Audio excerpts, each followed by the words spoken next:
Warning, the following stunts are done by trained professionals. Actually, we're not trained. Robbie is just a dumbass and decided to do a drunken fantasy football podcast. The thoughts, opinions, and takes are ours and ours only. It is not our fault if you lose in fantasy football or sports gambling. Viewer discretion is advised. Holy shit.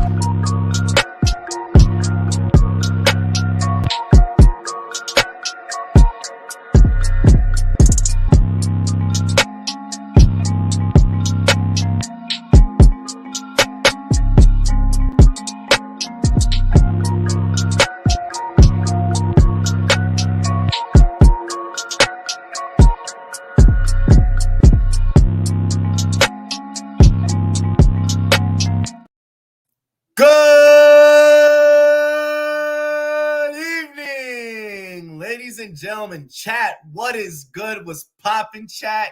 Last night was crazy. Crossing the affiliate line over on Twitch last night. Yo, it has been going up. Line blowing up. They need a whole thing, man. We are killing it right now, and I'm so damn proud of each and every single one of y'all. Shout out to the Pirate Gang. Make sure that you hit that like button. Make sure you drop a comment. Be sure to also subscribe to the motherfucking YouTube channel, baby. Subscribe and also follow us on Twitch as well. Turn this plaque into a silver play button. We need all of y'all, all y'all's help, bro. Like we going up. We doing big things. Keep running that algorithm. Keep fucking with that algorithm. Let's go ahead. Let's take care of these commercials. Let's take care of these ads. You already know how it be. Yo, I got my GLD. You can get your GLD just like me. Hey, yo, show them some of the products really quick. Hop out in Miami when no land, I got no understanding. Out of here, I'm burning, or turn me up, you can't understand. In the club, posted up, they lit up, no matter where I'm standing. Drop GLD for the Cuban link, yeah, you see it there. Might spaz out on some taller shit, no on zero tolerance. Money conversations ain't hard to relate, it's hollering. See my net, they acknowledge it, good friend, girl, when you're not. That's right, that's right. Shop GLD. Holidays are around the corner. Get your significant other, their favorite sports team, iced out from baseball, hockey, NFL, NBA. We have every team repped up. We even got a couple of the championship rings iced out too as well. So definitely go check out GLD. Shop GLD. Get like me. Also want to shout out our homies over at All 22. All 22 is for me. It's for you. The brand new fantasy football format powered by Pro Football Focus. Think of it as if it is your Madden franchise mode came to life. Utilize promo code Rumboyz. That's right. Promo code Rumboyz, as you see scrolling at the bottom, as you see in my name, as you see in the plaque behind me. Promo code Rumboyz. Take 40% off the subscription price. Get everything from exclusive coaches breakdowns, PFF projections, scoring charts, and also compete in a league with you and your friends. Full 53-man roster. Talking building offensive linemen, punters, the whole special team unit, the defensive interior. You're doing it all. You're drafting a full 53-man roster, and your boy is whooping ass in that content creators league. People's elbow on them hoes. Let's go. And then finally, I also want to shout out BigGuyFantasySports.com. You already know what's going down over on Big Guy Fantasy Sports right now. You can actually go to BigGuyFantasySports.com and you can purchase our consistency guide for just $10, and it's $10 off. It's $10 off. Really great price. It's only $19.99. You can use you can go ahead and you get $10 off the coupon code. Just go on over there, check it out, utilize all of our tools, check out all of our writers, check out all of our podcasts. You can also catch the Goal Line Goons over there Tuesday nights, 9 p.m. Eastern, 6 p.m. Pacific. All right, let's go ahead. Let's get into the cast and crew. You already know what to do. We got three very well educated young gentlemen backstage. Ladies and gentlemen, first up, repping going for two. Give it up. Drop it like it's hot. Drop it like it's hot. Drop the mic, FF. What it do? What it do? I literally walked in the door exactly 7 minutes ago, went upstairs, changed, and still made it within 5 minutes of taco. So I figure that is a success. This is true. This is true. I appreciate it, brother. Thank you. Thank you. Lee saying, I need Mike to do the Haka on stream. All Blacks advance to Rugby World Cup final. Yes! Bill Jordan has 31 tries in 30 games. Aaron Smith is a world class number 9. Who are they going against? Who are they going against, Leafs? Let's see here. And then next up, ladies and gentlemen, representing TQB Sports, give it up for the homie David Gillespie. What's going on? David, he cannot get it right. He can never get it right. Listen, who hasn't heard the phrase the millionth time's the charm? I know I have, okay? I know. No, I'm kidding. Robbie. It's all good. I love you, Robbie. I love you. I don't lose any love for you.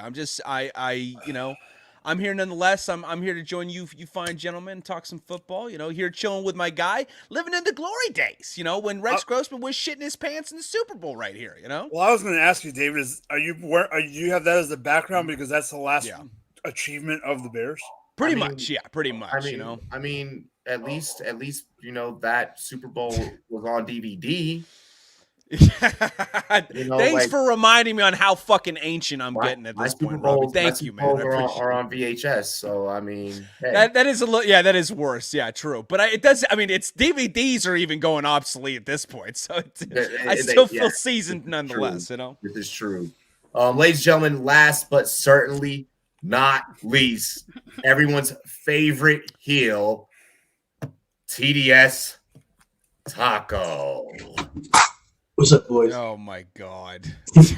That background is too much. That is horrible. Since you decided to go this route, I figured, you know what I mean? Oh my god. Go with the best Manning. Taco sounds like he's in the attic. Yeah. We can't have a fugly person plus a fugly background. For those that don't know what fugly is, it's when you're fucking ugly. Listen, don't be so fugazi. Whoa there, my guy. You better chill there. That might be the most New Yorkian thing you could possibly fucking see in this podcast. Don't be so fugazi, I was gonna wait. But hey, how does it feel? How does it feel to already be sucking on a loss right now? Caleb Williams, Drake May. All right. We gotta do what we gotta do. No, you're wrong. And stay in your place. Yeah, Tyler Hurricane needs to make a comeback. I'm sorry for all the WWE references tonight. WWF, WCW. I love it. Let's bring it. I don't know where. Let's get Rikishi on the podcast. That's who I love. That's my guy. Be quiet, you Rudy Poo candy asses, and let's get the party started. Hey, y'all know how we got to do here on the Rumboyz Fantasy Network. I want more. I'll do one. Oh shit! I'll do one at halftime. That's my deal for the night. I'll do one at halftime. Robbie's like, well, this show just took a left fucking turn after that pour. You might have to take over hosting duties at halftime. Albert, what is good? What is good? Nope.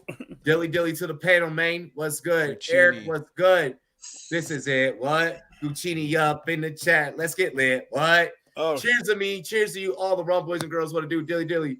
Yo, JD, message me, bro. Message me, bro. We gonna have to get you back on the show, my G.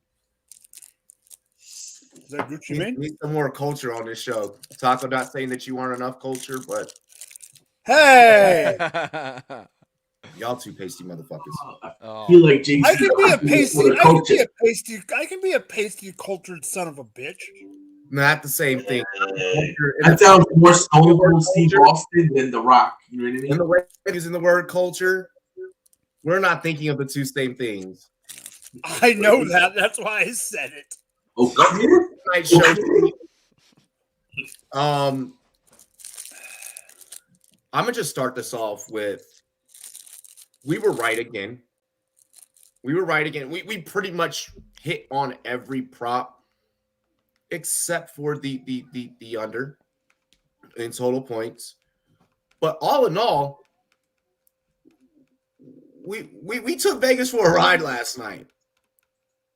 with that being said, Thursday night football takeaways. I feel like we just need to have an outright discussion about two things. Is it time that we take the Jacksonville Jaguars series in the AFC? And how bad are things for the New Orleans Saints? The only thing that's good in New Orleans right now is the gumbo. Mike. All right, so I want to pull up one thing real quick before Clear your next Friday. Before I talk out of my ass. All right, so the Jaguars are freaking good. They got two losses. They beat Buffalo in London. I know it was London, but still beating Buffalo, no matter when you play Buffalo, it's a good win. I do think they're for real. I do think they'll win the division. The division's weak, but I still want to see what they can do in the playoffs. This AFC is, like we've talked about all freaking season, goddamn season long, the AFC is stacked. The one thing I do want to bring up about the Jaguars, because, you know, Trevor came back from his injury. Well, the other guys can talk about a couple players. And I know we want to talk about the positive of the Jaguars, but I have a question for the panel. What the is wrong with Calvin Ridley? This isn't a one-time thing. Question. It's driving me nuts. Yeah. What do you mean by that? Like, One catch hasn't done anything in the last 3 games. This isn't. I think this. I'm afraid this is a trend and not a anomaly. I'm going to go the other way, and I think that it's just an anomaly. I think that there's just the way the playbook has worked. I think that it's just the coverages that he's been getting. Are you alluding to maybe some sort of potential tiff between the two parties? No, I'm talking about a tiff between Calvin Ridley and my fantasy roster. Yes, I was going to say that. Well, that's what I'm talking about. I bring that's up the tiff that matters, damn it. Because Jamar Chase now rocking a 7-Eleven chain, which is a GLD chain, by the way, which is a GLD. Here's why. Can I tell you why I don't think that's the case? AJ Brown made a case. Here's the thing. Calvin Ridley is trying to put his mainstay back in the league after all the drama that he had. He won't do that. Right now, he's about getting a contract and getting wins. Yeah. And being a good to that team. Do you think that, removing fantasy, do you think that because of the talent that he is, that maybe he should throw a fit? I'm not talking about a Jerry Jeudy fucking fit. No. So not a Jamar Chase, AJ Brown type of.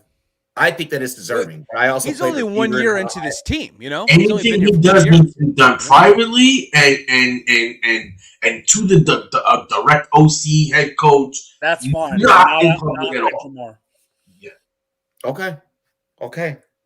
I don't think I'm just bringing it up because no. Yeah, he hasn't earned it with grew up in the Michael Irvin era. We grew up in the we grew up in that give me the fucking ball. We grew up in the T.O. Chad Johnson era. So see what that did to those players. Well, I agree with you on that, but here in Taco will agree with this. Here's my issue. Jamar Chase has proved it with the Bengals. AJ Brown has proved it with the Eagles. He hasn't proved it with the Jags yet. He proved he can do it with the Falcons, but he hasn't proved it with this squad enough to be able to say that quite yet. That's all my point is. I think the other thing is we're seeing the rapport that Trevor developed with Kirk is really carrying over from last season. So even if there was some transition into the offense and figuring out how everyone's going to work, I think now we're starting to see no matter what, Kirk will be this number 1. And Ridley right now is the number 2. Fucking reset your modem. Just stop your taking. Just reset your modem.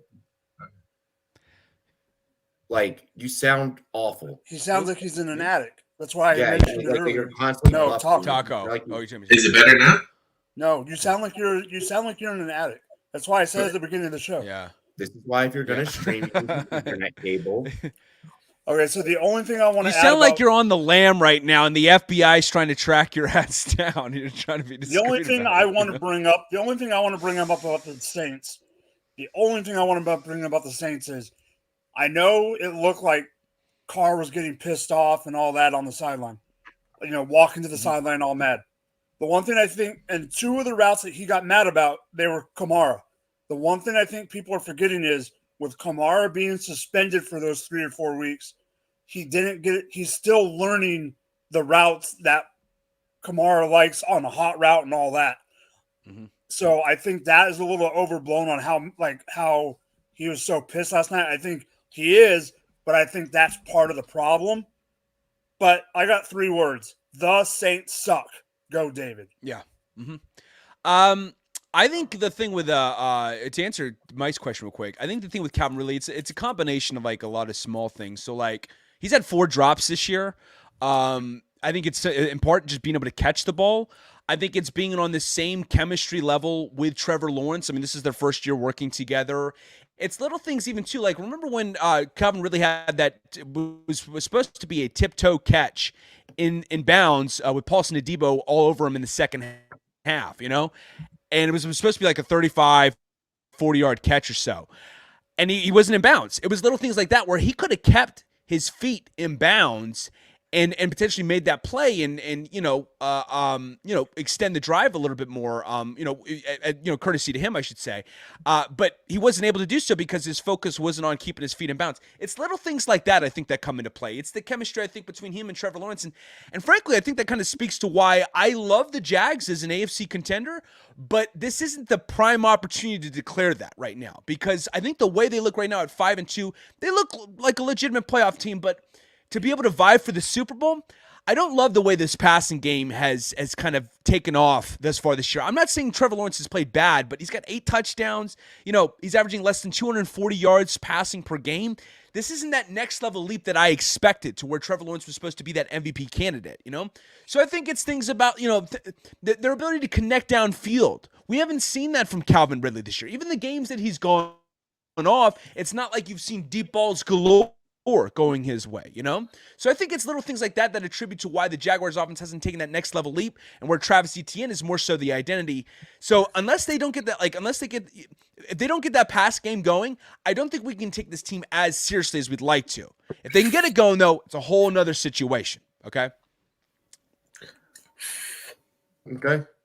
Taco, let's see if you sound a little bit better now. Better? Yeah. Josh Allen will get a ring before Josh Allen. I love the use of offensive and defensive Josh Allen, but like this. Josh Allen's been a monster. Type of thing. Yeah. Mm-hmm. Go ahead. All right. So, I mean, for the Jaguars, when you look at their schedule, other than the Bills, which they faced in London, they beat the Colts twice. They beat the Falcons.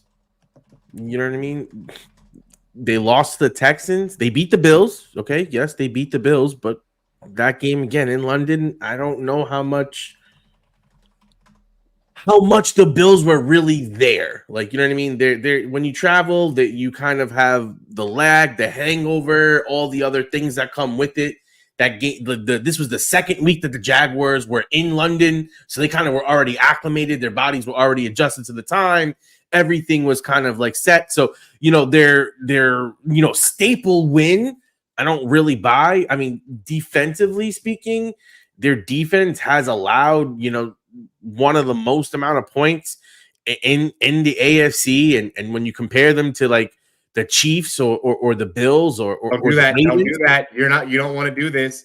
You don't want to do this. I'm about to bury you. You don't want to go down that rabbit hole. No. What I'm just saying from the perspective of points allowed, just points allowed on the season. I'm not talking about anything other than points allowed. From the points allowed perspective, they've allowed some more points than some of these other teams. And when it comes down to it, I don't trust their offense. Their offense has scored fantastically this season, though, which is kind of what's crazy when you look at their scoring. Now, we know they have an extra game in here in comparison to some of these other teams, but, they're one of the top 5 or 6 scoring teams, which is a bit crazy. And at the end of the day, I still don't buy it. I still need to see it. I need to see them versus better competition before I actually, buy in and think that this Jag team is for real or that they're even going to win the division.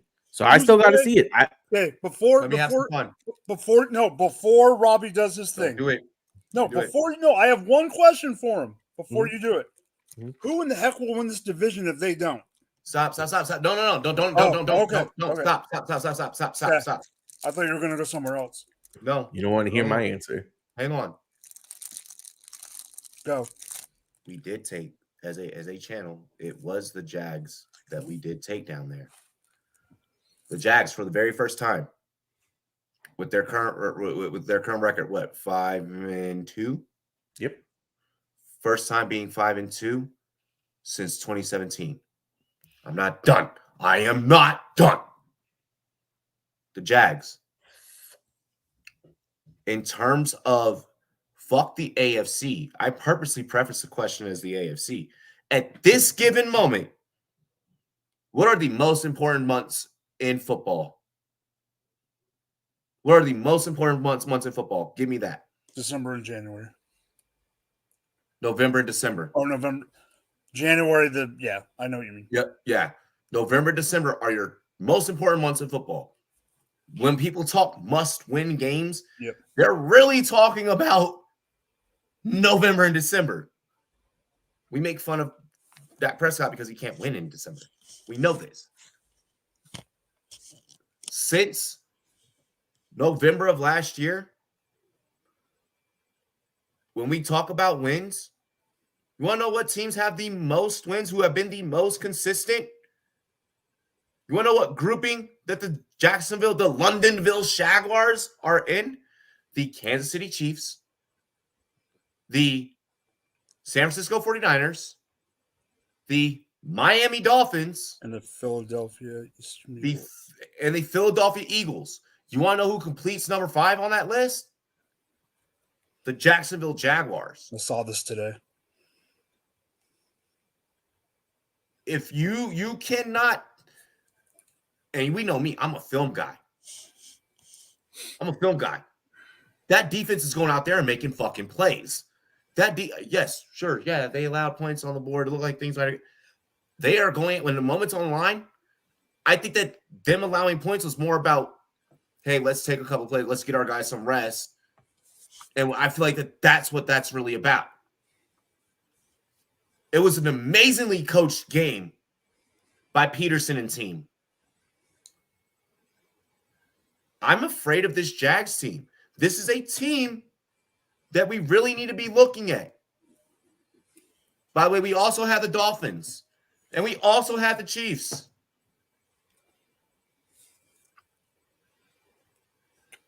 They're dominant. Let's face it. They are dominant. It's not the past because guess what? It's still a current trend that's ongoing. So as long as the trend continues to go, guess what? That's how the stat is built. It's still a trend. Taco, you're Taco. Hey, stop being a rookie. Can you unmute your mic if you're going to try to talk? Come on. Rookie. Well, the schedule does get a little bit tougher. You're going to get the Steelers, 49ers, Bengals. You get the Titans and Texans and Browns and Ravens. What? They just played through over the course of 3 games. 3 different fucking time zones. Uh-oh. If that doesn't put it, what other NFL team can condition for that? I'm sorry, 2. Okay. One of them is just a drastic fucking difference. Okay. Well, let's see it. I need to see it. That's all I'm saying. I want to see it. I want to see it versus better competition. I still need Taco to answer my question. Yeah. Who is winning this division if they're not? If they're not winning the division the way that the Texans are trending, I can see the Texans coming up and winning this division. They're 1 year away. Maybe, but that's what we said last year about the Jags. They were 1 year away. No, you said that. I predicted them to win the division. So, put that respect I on my knew they would name. do that. But at the end of the day, what I'm saying is I want to see it before I'm willing to anoint them. I'm saying who else could win it. I'm not necessarily saying they can't win it. I'm saying before I anoint them as this team that I put on the same pedestal as the Chiefs, I need to see some games. And even before I put them on the pedestal already below are. the Chiefs, They're already pedestals below the Chiefs, if you ask me. November. I didn't put them there. November don't mean shit come the playoffs. All I said is they're going to win the Their only losses between of November last year all the way till now. Okay. It's pretty much the fucking Chiefs. Mm-hmm. If they don't play the Chiefs those 2 times, or what was it, 3 or 4 times or whatever? Could They're would should everyone else's ass. They've literally gone out there. Could would should all that is nice in fairy tales, but that shit don't exist in the real life. You gotta beat the Chiefs. You gotta beat the Ravens. You gotta beat these teams. And they're gonna have some tough matchups. You're gonna go out and face the 49ers. Let's see how they play versus the 49ers. Every team that you just named, they beat. The 49ers? We're gonna see. That's a great test for them. Let's see how they play versus the 49ers. Can they do what the Browns did? I mean, Browns were lucky and some of the guys got hurt, but let's see what happens. That's also football. I'm not going to use the word lucky with that. That's a part of football. That's a part of the game. That's how this shit works. Yeah, well, their brand of football doesn't play in the playoffs. I'll tell you that on top of that. Taco. You're still talking about the Jags? In what way, Taco? Okay. Now, Taco, too much. In what way do they? Taco? In what way does their style not translate? I'm just curious what you think.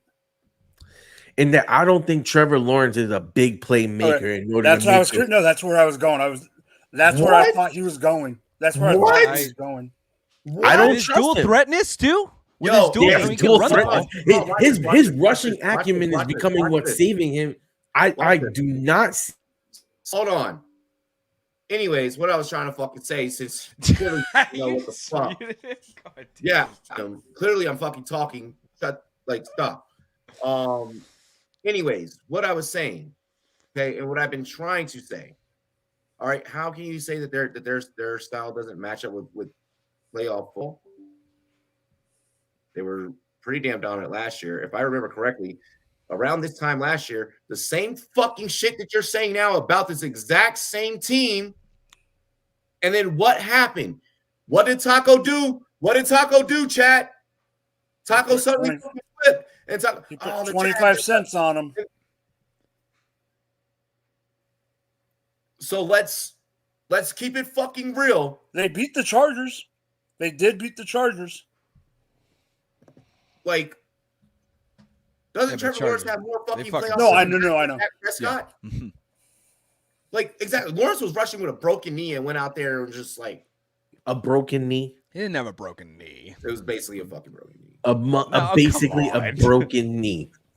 Okay. I can't win these kind of arguments, Robbie. Next thing you know, you're gonna tell me he walks on water and then he turns grapes into wine. Dude wasn't out there on a mobile fucking cart just running the ball. Like, I mean, if he had a broken knee, doesn't even watch film. Let's make sure that we put it how it is. He said he was going to try and watch condensed film, and even that didn't work.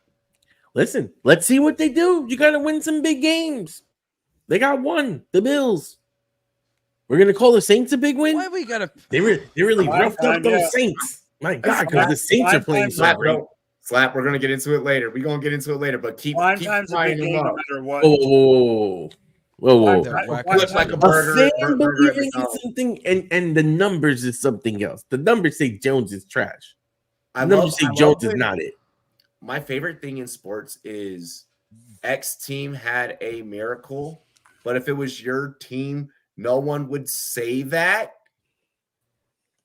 Like, but all I said is I still need to see it versus quality teams. I don't think that's saying that you can't do it, but you got to show me versus the 49ers. You got to show me versus the Bengals. I want to see you again versus the Titans. That shit matters. I mean, the Texans, excuse me. They killed the Bills. It was a 5-point game versus the Bills, and they were in London for 2 weeks. Any of those teams that you just listed, I'm not using those teams synonymous with the word elite. I think that 49ers? The 49ers are elite. You just said the Titans. You just said Houston. You literally just listed off 3 fucking teams. Who they play next? The Steelers, the 49ers, the Titans, the Texans, the Bengals. This is that test for them. They're going to have a couple of really good games versus what? You don't think it's a test for them? Oh, you think they're gonna walk through the Steelers? They're gonna walk through they're gonna lose to the 49ers, walk through the Titans, walk through the Texans again, and then beat the Bengals? Yes, actually. Yeah. I mean, this passing attack, doesn't it worry you with how inconsistent it is, Robbie? No, apparently not. I'm not worried about. I'm not worried about Jacksonville at all. I'm worried about Lawrence. As long as Lawrence is healthy and go out there and be serviceable and get the job done, I think this team. How far do they go? Bonkers. How far do they go, Robbie? Because I'm calling is the division win. That's all I'm calling. I think it's a division win, maybe one playoff win.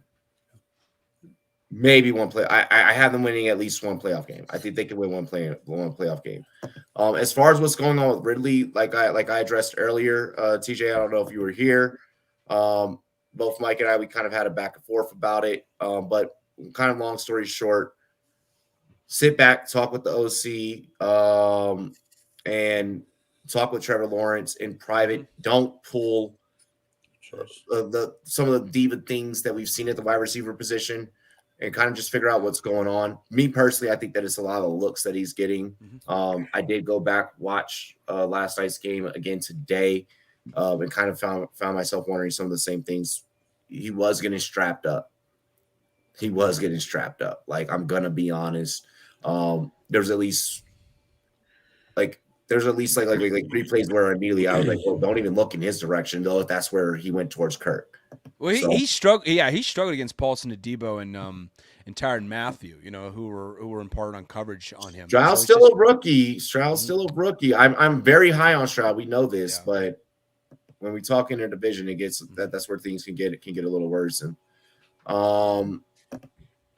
Jags nice and mad though. Sure, but how does your argument validate everything that one playoff, bro?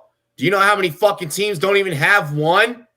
Do you know how many teams that have gotten one and can't pass that fucking one ever again? That's also the past. Like, this is a completely different season. Like, okay. Oh, don't tell that to Robbie. We would not the conversations that we have about quarterbacks like Kirk Cousins or Dak or in regards to quarterbacks that they have potential to get to playoffs, that can't get to the playoffs, but that one playoff win, that resume fucking matters.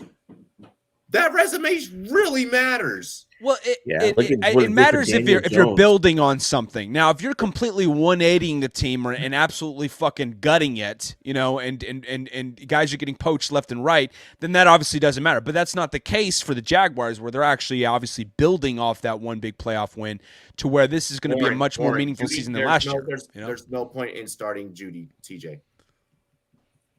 There's no point. There's 0 point. No, you're a Cleveland fan. Like, y'all haven't been in the playoffs in forever. So that's something that you actually don't know. Let's see here. And in regards to the Saints, like Mike said, I am in complete agreement with Mike.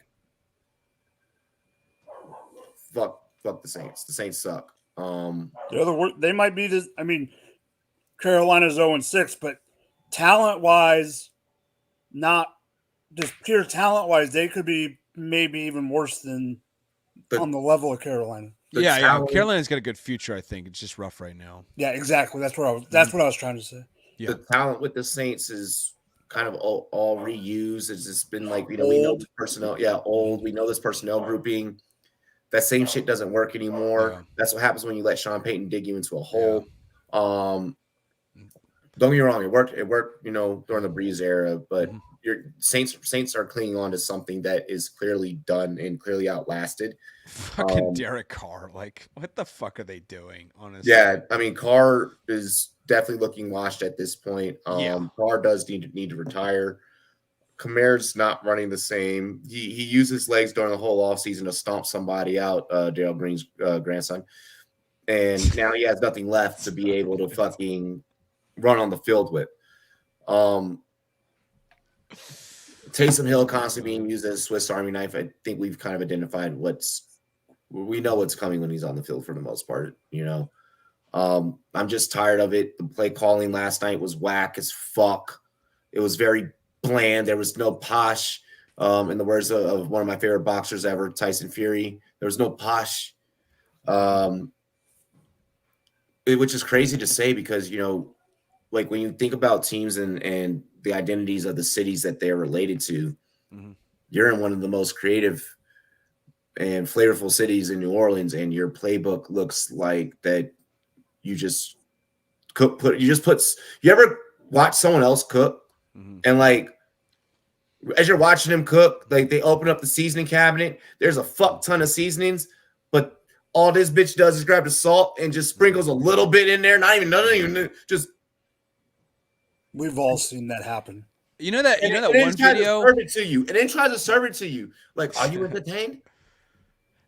It's like that one video where that guy's marinating chicken in Sunny D, and he yells, "That's platinum!" And it's like Derek Carr is the Sunny D basically. You can be productive in fantasy and not be productive in real NFL. Just like you can be productive in real NFL, but not do shit for your fantasy team. So his first game back, he had like 20-something points because he had 13 catches, but only had 32 yards. Yeah, it's not pretty. They're not. Alvin Kamara looks off, and the way they're trying to utilize him doesn't look in sync. Like I miss that old Saints team. Like I want it that way. Like I miss the old Saints team where we're running pitches to Kamara. Yeah, playbook has no jazz. Zero jazz. So for the rest of the year, I'm looking at the Saints as possibly top 8 in the draft. It's really exposing Pete Carmichael, their offensive coordinator, who was the offensive coordinator under Sean Payton for so many years. But now without Sean Payton, we're kind of seeing what he's like without that security blanket, if you will, in Payton, No, I agree. I agree. Mm-hmm. We're going to officially take the Saints with this segment. We're going to put it in a ball. Actually, yeah, we're just going to put it in a treasure chest, okay? We're going to put it in a treasure chest, all right? And we're going to take the New Orleans Saints. This box right here, this invisible treasure box, this invisible treasure chest that I'm holding, we're going to take it. And on this pirate ship that we're all on together, we're going to punt that bitch far off into the ocean. Okay, all of our feelings about the Saints fans, you guys get in here too, okay?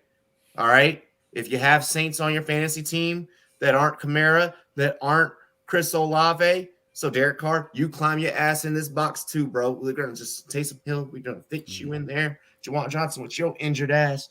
We're just going to Foster Moreau with your clutch game. Put your head down. Can't fucking catch having ass. We're just going to take the Saints, rough. Bruce Allen, and we're going to punt the bitch into the ocean. Like Pat McAfee. And it's gone. It's gone. Next topic. Absolutely. Absolutely. Kamara runs across every game. Exactly. Every game. It's the same shit. Getting to our cover athlete. He said home run. Mike did very well on this graphic. I loved it. Athlete of the night. Kyler Murray, friend of the show, is officially back and practicing with the Arizona Cardinals.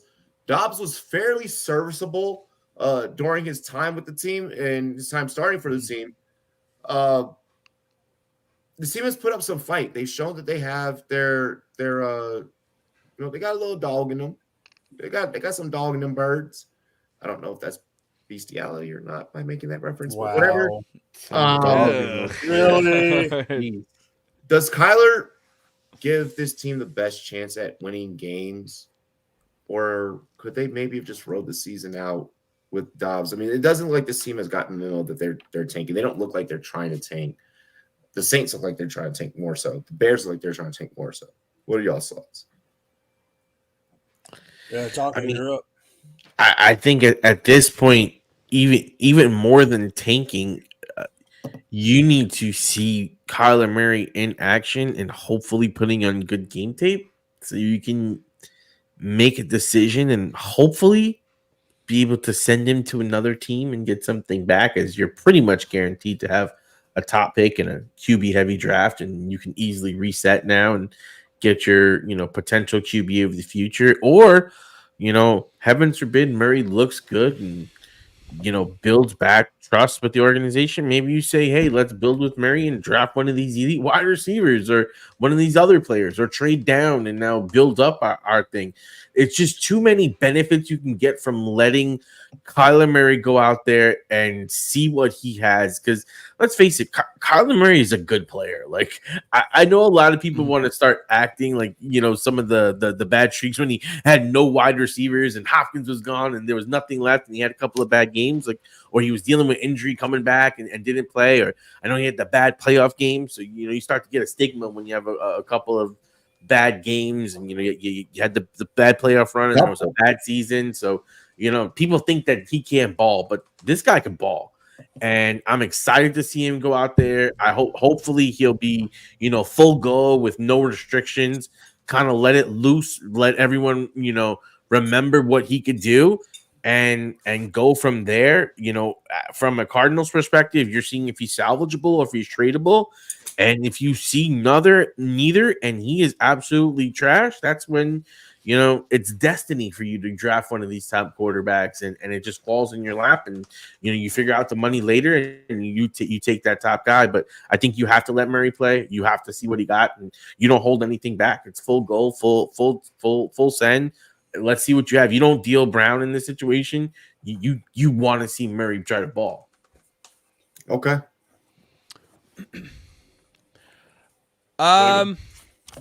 Yeah, I don't know if I would characterize this team as tanking, because when you think about it, the departures that have occurred from this from this team are what? DeAndre Hopkins being traded away, or was he? He was released. Excuse me, he was released and then signed by the Titans. But I think the reason why he was released essentially wasn't because they were tanking. It was because there was concern that he was getting older. He's getting a little more seasoned as a player. That may not be that may be post prime at this point, and even. We're kind of wondering ourselves now with him and the Titans, is that truly the case? But J.J. Watt retired. They still have Budda Baker. Remember they traded for Marquise Brown? Both guys are still on the team. And Budda wants to get the fuck out of there. He's like, get me he's trying. SOS over here, motherfuckers. Get me out of here, Nope. But they're like, nope, not happening. And I kind of commend the Cardinals for like trying to work out with the current roster that they have, I mean, I certainly would oblige Budda Baker to be a decent human being, but I don't know.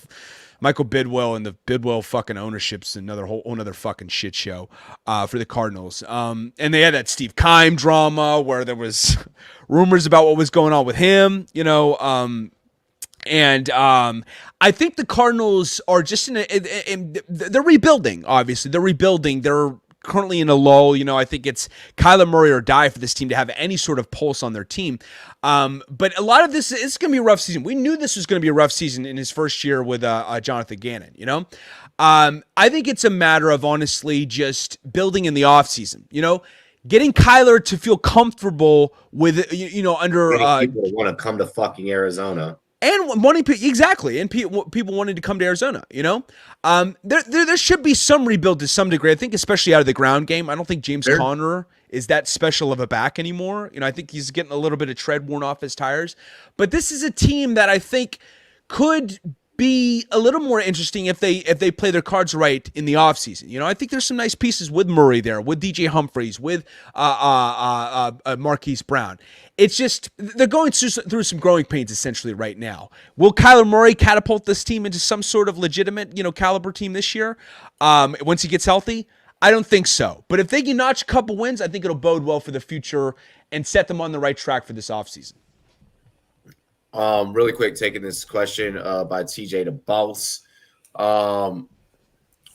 Look, two backs that are playing against each other. For the cost that you spent for Evans, I feel like you kind of gotta play Evans. But that's me looking at it from a fab budget standpoint, but from the standpoint of also that every other damn running back is out for the Rams, and you got to be able to slow down tempo somehow. Pretty much all that the Steelers have from an offensive standpoint is a highlight reel in George Pickens. You got him for the free. Nice. I would probably play Evans given the situation that he ain't really going to have to share with nobody. Mike, your thoughts on Kyler, and you can go ahead and toss in the take on that one right there. I'm starting. I'm probably not knowing what the F is going on with Daryl Henderson being brought up and freaking Zach and freaking all that. I'm going Jalen Warren. We know how they're going to use Jalen Warren. Even though even if you did spend Fab or even got him free, I am starting Zach Evans in leagues, but I'm not starting. I don't have this dilemma. The problem is we know how they're going to use Jalen Warren. We don't know how they're going to use Zach Evans, and that's what I'm afraid of. Henderson does already know the offense. That's the issue. So most boring interview ever, by the way. So to get to the Arizona Cardinals and my cover boy athlete of 1 a.m. Deciding to do a graphic at 1 a.m. on the couch. They screwed themselves already. They're not getting the number one pick. The team that probably is getting the number one pick is on a background in this 4-square thing right now. God. Honest truth, you're going to get the number one pick, but it's not even because of you guys, okay? Yeah. But we still suck ass. You can go ahead and say it. It's fine. I don't have to say it. You already know it. You're not in denial like the guy next to you. I know. Yeah, that's true. So the thing with the Cardinals is I do think they're going to play. Kyler is going to play. But like I said, week one or prior to week one, when we thought this team was going to be going for Caleb, and I don't know if they are anymore, I still see this as a tryout for every other team in the league and not the fact that he's going to be on the team in 2024. I still believe that. I do not believe he is a Cardinal next year. And if he is a Cardinal next year, they need to get a better offensive line and they need to get another weapon around him to succeed. Marvin Harrison Jr., if he's available at their pick, if there's still a high pick, and don't get Caleb. If they don't do that, then they're idiots and they're a bigger debauchery of a franchise than we even thought. I don't like the idea of Caleb landing in Arizona. We'll get to that later, okay? Exactly. I don't like the idea. I wasn't going to go any further anyway. I know, but I'm just saying, I really want to go further, but I can't. I know. At the same time, if Kyler lands in a new location, yeah, I feel like Kyler's going to fucking ball out in that new location.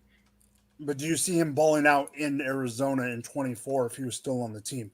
That's a question I wanted to ask. I think that we have enough data on these first round picks that end up in shitty situations. Let's face it, when you're a top pick, you're going to end up in a shitty situation. Yeah. So, we saw with the Bakers and yada, yada, yada. And boring, he showed up, baked. Yeah, he did showed up. Yeah, Daryl Henderson showed up to that interview high as fuck. That's right. He did show up to your interview high. Yeah, high as fuck, bro. Thanks for outing his ass. It was years ago. It's legal now in the NFL. We're good. And it was during the off season. We're legal in the NFL. Yeah, they can smoke, bro. They can smoke during the off season now. Oh, that's right. Yeah, during the off season. No, that's right. Yeah. I forgot. Yeah. Mm-hmm. But no, fucking, I don't want to see Kyler end up in a new place. I think that there's things here that you can build around. There are other pieces that you could sell off and you can overhaul, and maybe you can keep some of the core. I think kind of going reverse and getting rid of your commodities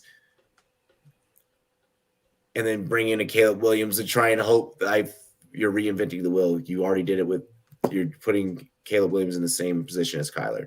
You're putting Drake May or Phoenix or whoever you fucking choose to draft. You're putting them in the same position. And I'll end it there because everything else that I emotionally want to say leads me into the fucking next topic. Got it.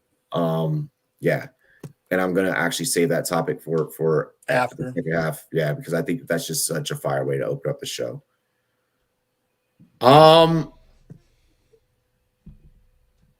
think I want to. Yeah, I'm gonna do this now.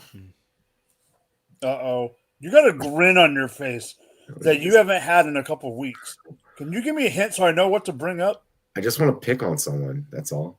I just want to pick on Taco, hide, buddy, hide. Taco, right now. hide. Run, Let's go. run. Let's go. New York Giants running back Saquon Barkley has reasserted verbally that he does not want to be traded at the deadline. Is a new location probably what's best for such a dominant talent like Saquon? Or is it better off that he maybe just stays a Giant and retires a Giant? But unfortunately, Taco, you get to hear the rest of us talk and you get to close out.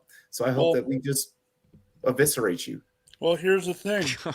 Taco, give me a high five, please. Fuck you. Because you know why? Because he needs to stay in New York City is where he needs to stay. Oh, God. Saquon Barkley does not need to go to another team. Hear me out. Hear me out before you. I know you're giving me that look and you want to say something, but just hear me out, and then you can rattle off all whatever vomit out of your mouth that you want to say after. Stay in Portland, huh?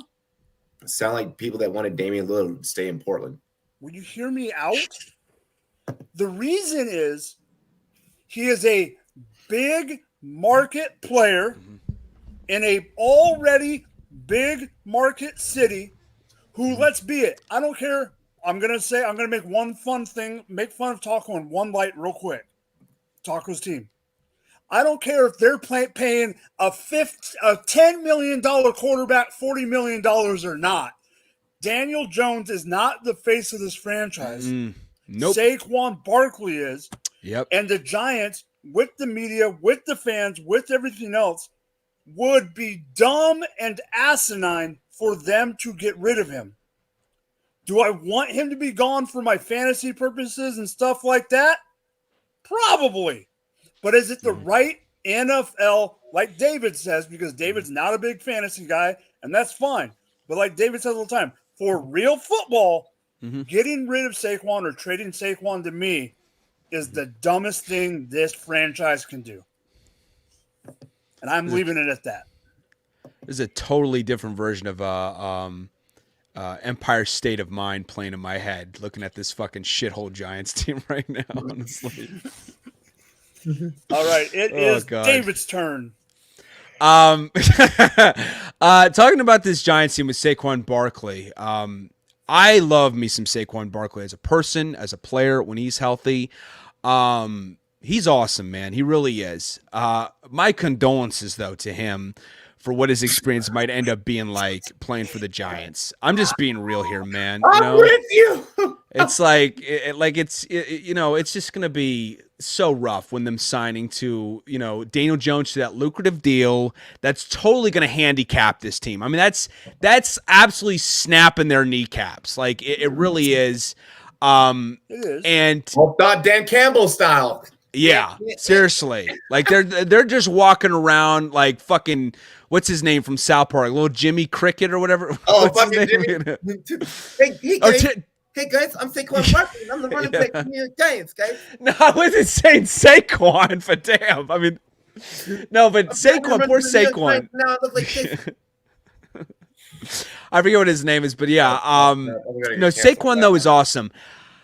But the roster is a shithole right now, and it's a shame because like I love the coaching personnel with Brian Daboll and with Wink Martindale, but they don't have the roster right now assembled to cater to if they're going to be stuck with Daniel Jones, this isn't it. Like this is just like they have so much that they have to pursue right now, and Saquon coupled with the injury concerns too, like. You're going behind a shithole offensive line. They're not paving the way for you. They're not protecting you, And so, like, I just think he's setting himself up for sabotage. Now, if this makes him happy, who gives a shit what I have to say, okay? If he's happy, that's what matters most. So I wish him nothing but the best. But I do. I sound like Hasbull. He's talking about me because of the impression. Go ahead. Oh, gotcha. But yeah, like, it's, this isn't where people go to have, like New York is not right now where dreams are going to be made. This is where dreams go to die if you're trying to play football. And I'm sorry to say it. Like, they're just not. I don't see a Super Bowl like anytime soon with this fucking shithole roster. Because they handicapped themselves with Daniel Jones. Saquon's great, but he's got to stay healthy. He's got to overcome so much in that behind that shithole offensive line, and not much help on the outside. It's just going to be too much, I think. If I'm Saquon Barkley, like, if it's like, let's just reiterate, he did reaffirm that he wants to stay a Giant. Mm-hmm. Me personally, after all the shit that the Giants have put you through, and then also the taxes that you got to pay living in goddamn New York or Jersey, look, I'd be like, set me free. I would, if I'm Saquon Barkley, I'd rather be locked in a cage with a grizzly bear with a fucking tomahawk steak strapped to my freaking chest, ready to fight him head on, than have to play another down for the New York Giants again in my life. Mm-hmm. Yeah. Like, they've evolved so much, Like, no, it's you're in the most volatile position on one of the worst teams in the NFL. And what do you have to show for it? They've got like a ring. Yeah. They've got like three guys playing well for them. Saquon when he's healthy, Bobby Okereke, and Dexter Lawrence, and everything else just fucking sucks ass, Pretty much. Call up Damian Lillard from the NBA. Up on the phone with Saquon. Saquon be like, hey, Dame, do you regret not leaving Portland a lot sooner? And then Dame's going to be like, hey, yo, Quan, absolutely. I probably could have had a ring or like 2 or 3 by now had I just joined forces with some other team instead of trying to think I'm some fucking Superman and trying to do it all goddamn by myself for some city that ain't give a fuck about me. Yeah. And then Saquon's like, well, damn, Dame, I don't know. I just love New York so much. I love giving them all my money and then blowing out my fucking kneecaps every season for this team. And then my quarterback, who acts like a running back, can't pass for shit. I'm gonna just stay here and end my career here. The best ceiling that you have is being Barry Sanders from the fucking Detroit Lions. Click. Don't get me wrong. It's great to be a Hall of Famer and have accolades and rings with that talent and with the career that you've already put up. Locks you in. I'd love to see him go to the Bucks if I had to pick a team. Yeah. No, go get a ring. That's awkward. What? Okay. I'm just saying in terms of fit. Okay. To go from Carolina to fucking San Fran and you just talk about awkward to the fucking Bucks. But I don't know where else he could go to where he could potentially went. Maybe the Ravens. What about the Baltimore Ravens? Maybe the Ravens. That's what I just said. The Ravens. Like, I don't know. There's this whole team over here that. Whoa. I'm talking about. Pacheco is rocking right now. I'm talking about what could realistically happen because the Ravens have already been plagued with injuries out of their running game. All their running backs are going down like fucking flies. Realistically, if I'm Saquon, I'm like, I need some hardware. I need some hardware now. Let me get a pay cut. I'm just talking about what makes sense. Because the Bucks do have a good offensive line. Tristan Wirfs is like maybe the highest grade offensive lineman in the league right now. He's been phenomenal. These motherfuckers aren't in playoff. They're not winning games. They're 3-2. They're 3-2. What are you talking about? They are not winning. They're not winning as we look at the rest of the season progresses. Mm-hmm. Okay. Yeah, you replace Baker Mayfield, but you have a good foundation outside. They have a great defense too. That type of time he plays running back.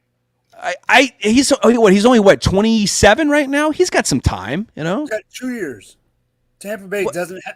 I don't want to write him off. That's a little harsh to write him off. Like, oh, he's done so at 29. Like, I don't, He needs to go get a fucking ring now. This is not next year, not the year. Now. But who takes the chance on him? Who takes the chance on him if he's going to go get a ring? Hey, which ring chasing team? Hurt. Raheem Mostert is still healthy. He's been balling the fuck out. He wouldn't fit in. He wouldn't get any snaps. The second that you have, I'll let you know erase everyone that you fucking have on your roster. Everyone else becomes irrelevant. No. Raheem Mostert's been phenomenal. They're not going to fuck with that chemistry. I don't see that. Raheem Mostert's been an absolute A running back this year. He's been phenomenal this year. And the second that Raheem Mostert tears something, guess who's the first person I'm calling if I'm Miami? But you replaced him with another injury-prone running back, right? Can I get Saquon and Ed Chan on the same fucking committee? But yeah, listen, you replaced him with another injury-prone running back. Are you sure that's wise? If I'm Saquon, I'm like, get me the closest to a ring that I can. I know what he wants. What does the other team want, though, too? You know, the Bucks aren't close to the ring. Any team, I'm not saying that. Team that hears they could probably get Saquon for a discount at this point is probably going to be rock hard. It's I don't know. If the Chiefs found out, hey, you guys are willing to move on past Saquon, we'll give you whatever. Hold on. This is on the after dark, right? As a Chiefs fan, I'm already getting hard even thinking about it. That would be nice to get him to the Chiefs, though. But and they have nothing, but the Chiefs can make it work. We'll give you CEH. And they do have a good offensive line too to pave the way. I don't know. I think that would be good. But it's just like the injury proneness and they have Isaiah Pacheco. Pacheco's been good for them. He's been a nice back. Notice the way that he's been good for them. Notice the way you see that. Good does not. It's been good for them. It's like a rich and high register. No. Get the hell out, Saquon. Taco, you get your take. I do want him to leave there. I do want him to leave there for his sake. Yeah. Saquon Barkley is an outstanding young man. He is a fantastic gentleman. He is also a smart negotiator. And right now, what he's doing is he understands this. The running back market is shit. He fucked up last time by not taking the longer term offer that was put on the table. And when you look at the value of it, it would have been like 13 something million. That's probably the best contract he's gonna or would have been offered. I think at this point in time, for him, he needs to maximize his landing spots. So you don't want to alienate the team by coming out and saying, oh, no, I don't want to play here. But we all know Saquon Barkley needs and wants to play for a playoff team. If I'm the Giants, Mike is 100% right. He's your face. He's your marketing. He's your everything. But at the end of the day, that's not taking you anywhere. And if the Giants are smart, they would move him this season. You move him over to, maybe a team like the Texans, who they have an offensive line that's coming back around. Maybe that actually be a good fit. I actually would. Well, O-line's not great, but that would be back there that needs someone to line up. They'll be able to give him that next contract because you have the young quarterback, so you'll be able to afford to pay him and let him grow. Because let's face it, Pierce isn't looking that great. You have an offensive line that's getting healthy. I think that between the Ravens and the Texans, that's an interesting landing spot for him. I don't see a lot of other teams. Maybe the Steelers as well, but I don't see the Steelers really in a position of trying to really go for it this year. I don't think that team is really worth it. Whereas for the Texans, you have a young quarterback and you want to try to support him as much as you can. And he's actually trending in a good direction. So you kind of want to probably be a little bit more proactive. But in my opinion, if I'm the Giants, I think it's time to trade Saquon just from the standpoint of he's been a model citizen, and it's kind of unfair that his career is going to get wasted away on a team that's going to do absolutely nothing.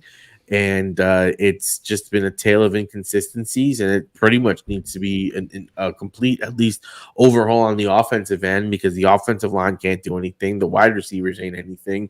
Saquon Barkley is pretty much the only thing that we have. We really don't have a quarterback. So, when you break it down, in my opinion, you trade Saquon Barkley, you get some assets for it, and you go into an overhaul. And for Saquon Barkley, a team like the Ravens is your ideal landing spot. But as a dark horse, I don't think the Texans are a horrible spot. You're drunk. With the Texans thing. I would like it if he had like more time. Texans are building something though. They are building something. I'm not denying that. That those words did not come out of my mouth. No, I didn't say that. I was just saying. But when you saying that makes the chat then be like, this motherfucker said he was just high on the Texans. We're not doing that. No, still high on the Texans. I don't like that spot for Saquon. The Saquon situation is unique, and if I'm the Giants, we've all been in that relationship where it's like, look, like it's not you, it's me. Like someone's definitely gonna be better for you. Like, but it ain't me, motherfucker. Like, I'm shit. You need to go. I'm thinking about you right now, but at the same time, I'm also saying I want to go be a whore. Giants, you are that person in this scenario. Let Saquon do what's best for Saquon. Send him to a legitimate contender. The Bills. Let that man get his ring. Do right by that man. And then you go and get all the free agents and all the draft picks and everything in the world. Just thought yourself out for all of it. Mm-hmm. And then you eventually settle down, and then you'll find someone, and then, you build a nice family. You get a couple of rings. You raise a couple of Lombardis, like, Yeah, you just draft someone next year in the second round and call it a day. I just want to shout out Leafs defense for. Okay. I just want to shout out Leafs defense for getting that Empire State of Mind song stuck in my head now. But I'm just thinking, in New York, this team will get their ass cheeks clapped. It's just gonna be. It's gonna be so rough. We went to the playoffs last year. We went to the playoffs last year. Danny Dimes will shit his pants. Hell, it's gonna be beautiful because we got the same record. I know we do. We'll be shitting our pants together, buddy. It'll be beautiful. Hey, listen, I'm excited for this race to the bottom. We need a quarterback. We need to get a. You know what? We need to get a bet going, Taco. Who sinks slower, and then whoever wins, I don't know whatever the punishment is, but we got to think something. I don't know if it's a punishment this year. I'm willing to take the last race this year. Let us finish last. Or second to last. Let the Panthers finish. I really don't see who the fuck are we beating the rest of the season. Who the fuck are we beating? Yeah. The Commanders? Oh, I love that. Yeah. Oh, that is always open. Yeah. We're gonna go ahead and we're gonna get into halftime. Taco, I'm gonna DM you. I'm gonna tweet. I'm gonna direct message you on Twitter. Okay. Solid takes. Everyone, but that Bucks take and that fucking Houston take. I'll give it. It's all right. I like the Texans take a little bit more. I ain't gonna front. Good debates, gentlemen. We are gonna get into halftime. We are going to get into Can Do. Did not get the new music files today. I did get them, but couldn't get them like compressed and everything down. So yeah.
I body in Miami when I'm land, I got no understanding. Out of here, I'm burning, don't turn me on, you can't understand it. In the club, posted up, they lit up, no matter where I'm standing. Shots to your D for the Cuban link, yeah, you see it there. Might spaz out on some taller shit, no on zero tolerance. Money conversations ain't hard to relate, it's hollering. See my net, they acknowledge it, good friend, girl, when you're not.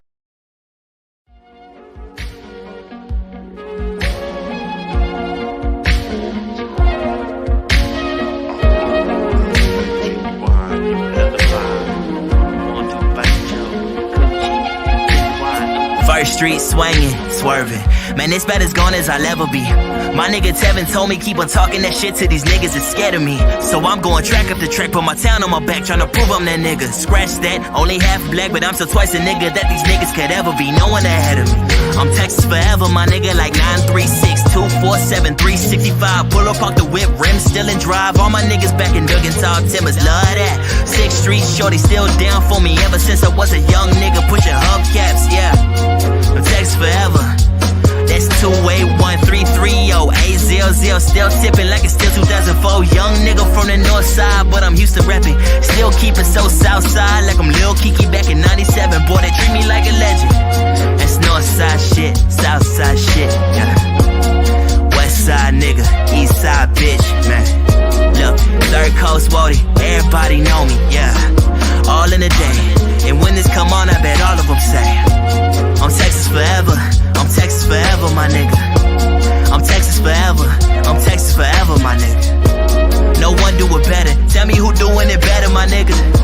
Cause I'm Texas forever, I'm Texas forever, my nigga. 2nd Street banging, burning. Man, this bad as blood as I'll ever be.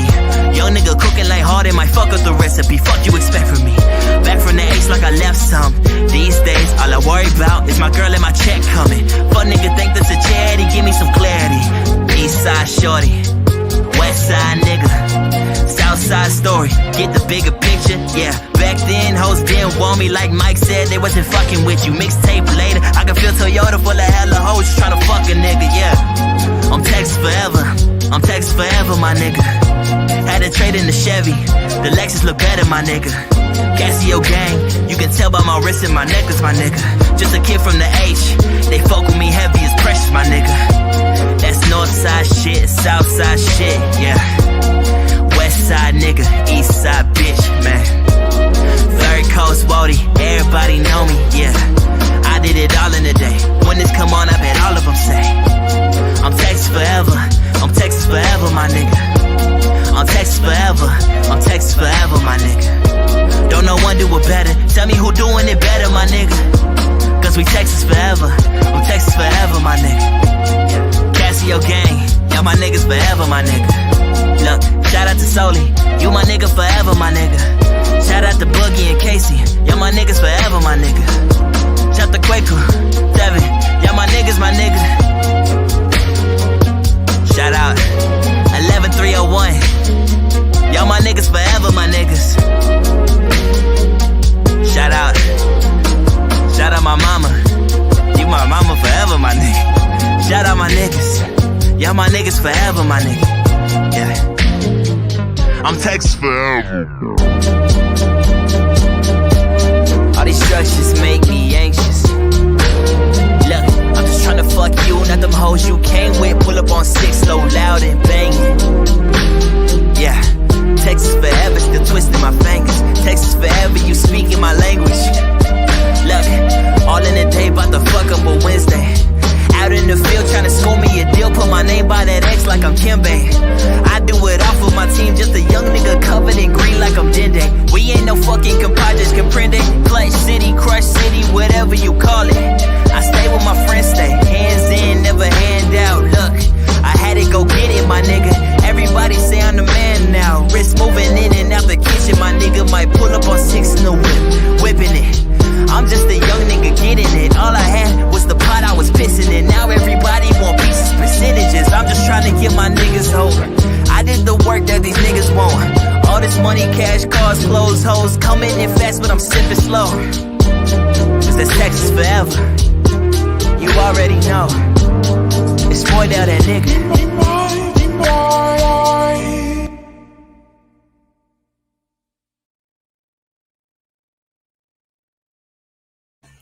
Yeah. What's going on? What's bracking everybody? Ayo, cheers to me.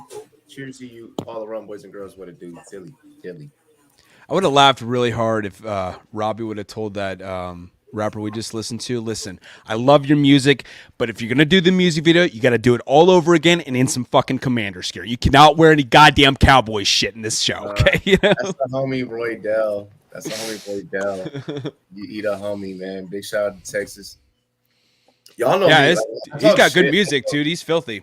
Yeah, I talk shit, but like I don't like have any bias like specifically towards like any one specific team or like I mean, obviously, yeah, I'm a Commanders fan.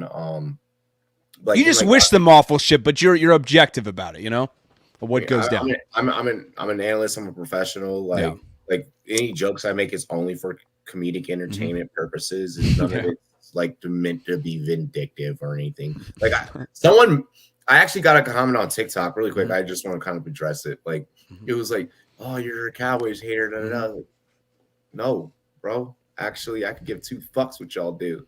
Like, but if a piece of content is going to give me some likes, yeah, we here for the business. I'll whore out for that shit. No, I'm just we here for the business. Like, yo, you about to get me paid? I'm a your team, dog. Like, yeah. Money over everything. I'm gonna work that money maker, baby. You know, it's just you know. Like what? You think I'm not about to just drop this punchline about your team just because like, I'm not missing out on money because of that? It's like that's stupid. So yeah, I just want to shout out that person. I can't even remember the user's name, but like he ended up being like a good guy in the comments. So you know, I love that. I love when like people are like good participants. I love it honestly when the people in the comments kind of become a character in the show, so to speak, you know, in some way. I fucking love that shit. It really brings a whole nother dimension to it, you know. Absolutely. No, absolutely. Eric, I can't put up your fucking last comment. Why could you just not like you can't just say anything with the guidelines, bro? In like, Texas, land of man. No, I'm kidding. I'm not gonna say that. I got New York's Empire State of Mind still stuck in my fucking head. This man, yo, if I knew that, I would have just started playing like new like mumble rap and like just let's get into the second half of the show. I've honestly been waiting all night to talk about this particular topic. The internet has gone crazy over this. My comment section, my inbox, like the amount of people asking, like, Robbie, what do you think about this? I've over the course of a week, like over not even a week, like over the course of, like the last like 3 days, like it's just been. I'll get it when you're ready. Over the course of the last 3 days, I've had so many people just ask my perspective, and my constant answer has been, "We're gonna address it. We're gonna address it." I've dropped a little bit about how I feel about this. Caleb Williams, in his best California Kardashian-esque fashion, chose to break the internet, specifically the sports world internet. I've never heard no shit like this in my life. In 6 years of working as an analyst, going on 7. Actually, my anniversary is coming up. 6 years being an analyst, going on 7. Caleb Williams chooses to break the internet, stating that he wants a percentage of ownership included in his deal with whichever team he signs with following the NFL draft. What are your thoughts on this situation? Many feel he's basically talking his way out of the league with the whole NIL and things of that nature. I heard that conspiracy theory. Another conspiracy theory that I've also heard is, well, not even a conspiracy theory, but just a perspective, is this is smart on him. He's trying to get ahead of the ball of what other future athletes may be able to do. I want to get you guys' perspective because I have a very strong business perspective about it. If you're going to do something of this magnitude, so I want to get you guys first, Mike.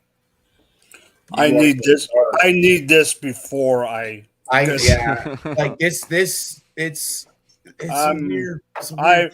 I am probably going to piss people off with what I'm about to say.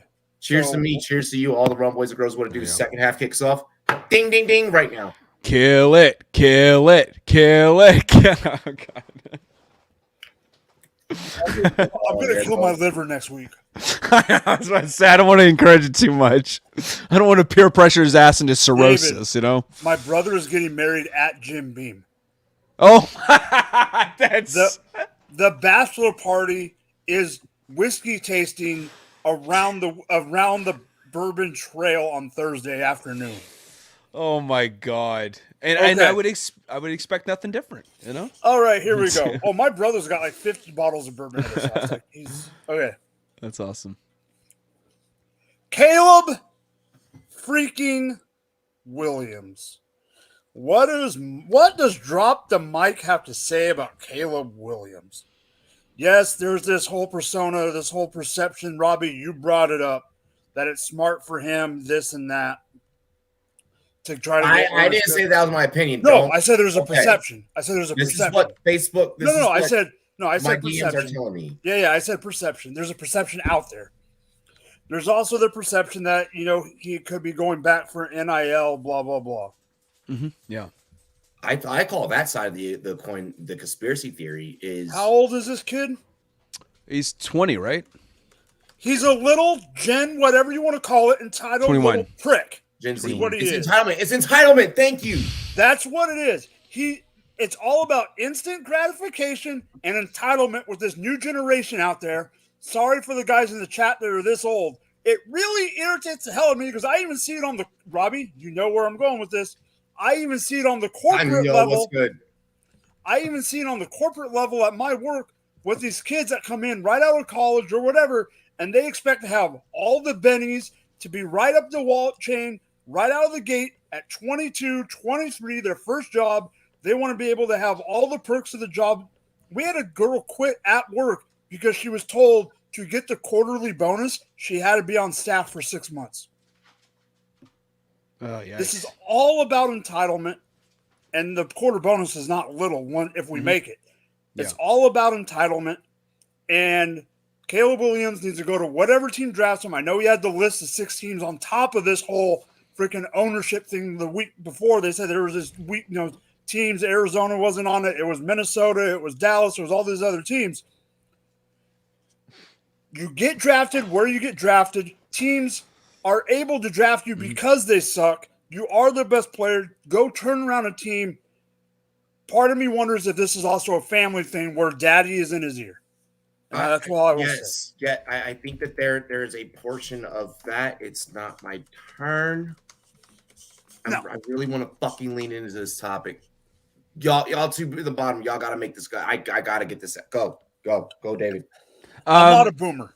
So Caleb Williams said that he could potentially return to USC next year. That's going to be basically an in-the-moment decision. He actually did say that. So I don't think it's necessarily a conspiracy in that regard, where it could be a legitimate possibility. I think he's a little bit ahead of the gun, okay? Because he has not played in the NFL yet. So he has not proved himself to be a superstar player yet. Obviously a lot of people are prognosticating the eventual superstardom. And I'll go out and say it. He's not only the unanimous first overall pick in this draft. I am so high on Caleb Williams that from a prospect standpoint, there is not a better quarterback I have seen improvise on the spot ever in NFL draft history than Caleb Williams. That is how highly I think about his improvisational skills. That alone, okay? There is probably not a guy who is a more unanimous number 1 overall pick I've ever seen in NFL draft history than Caleb Williams right now. That is how highly I think of Caleb Williams. With that being said, though, I think we're jumping a little bit ahead of the gun if I were Caleb Williams to already declare part ownership in a team without having even played an NFL down yet, okay? Patrick Mahomes ended up owning the Kansas City Chiefs, but after proving himself, Michael Jordan. It was the Royals. No, but he owns a minority stake. No, also in the Chiefs. Yeah. It's part of his deal was a tiny share. Yeah, that's what I'm saying. I thought you were talking about the bigger size of the ownership. No, not about that. Yeah, I know about the Royals though, with him. But Michael Jordan didn't own. I don't think he owned any team until the Wizards back in 2000, right before he, when he came back for his after his second retirement. To play 2 more seasons. So I think he's just a little bit ahead of the gun. If he waited a couple years and he already proved to be Patrick Mahomes level player, I don't think anyone would bat an eye at this shit, But because he hasn't played, that's where it is. I do think he is special. I do think he has a chance to be an all-time great player. I personally don't want him to come to the Bears, and that's no disrespect to him. I just believe in Justin Fields still, if you actually support him with an actual competent fucking supporting cast. But I think the world of Caleb Williams, though. Yo, these motherfuckers went hit on the chat. I'm an 80s baby. Like, I'm an 80s boy like freaking Taco. Hey, Taco, no lie, did sound like he was broadcasting from like a World War I fucking bomb shelter to start the show. So there is like some truth, Fucking chat. Well, fuck you. Fuck everything that you stand for. Don't you talk about our age. Go ahead, Taco. What you got? When you think about the leverage this kid has in this situation, it's virtually none. Like you really don't have, you like Mike said, you get drafted, but you get drafted. Like if I'm going number 1 and I'm coming out this year, it's whoever has the number 1 pick, that's where I'm going. I really don't have that, or you normally don't have that.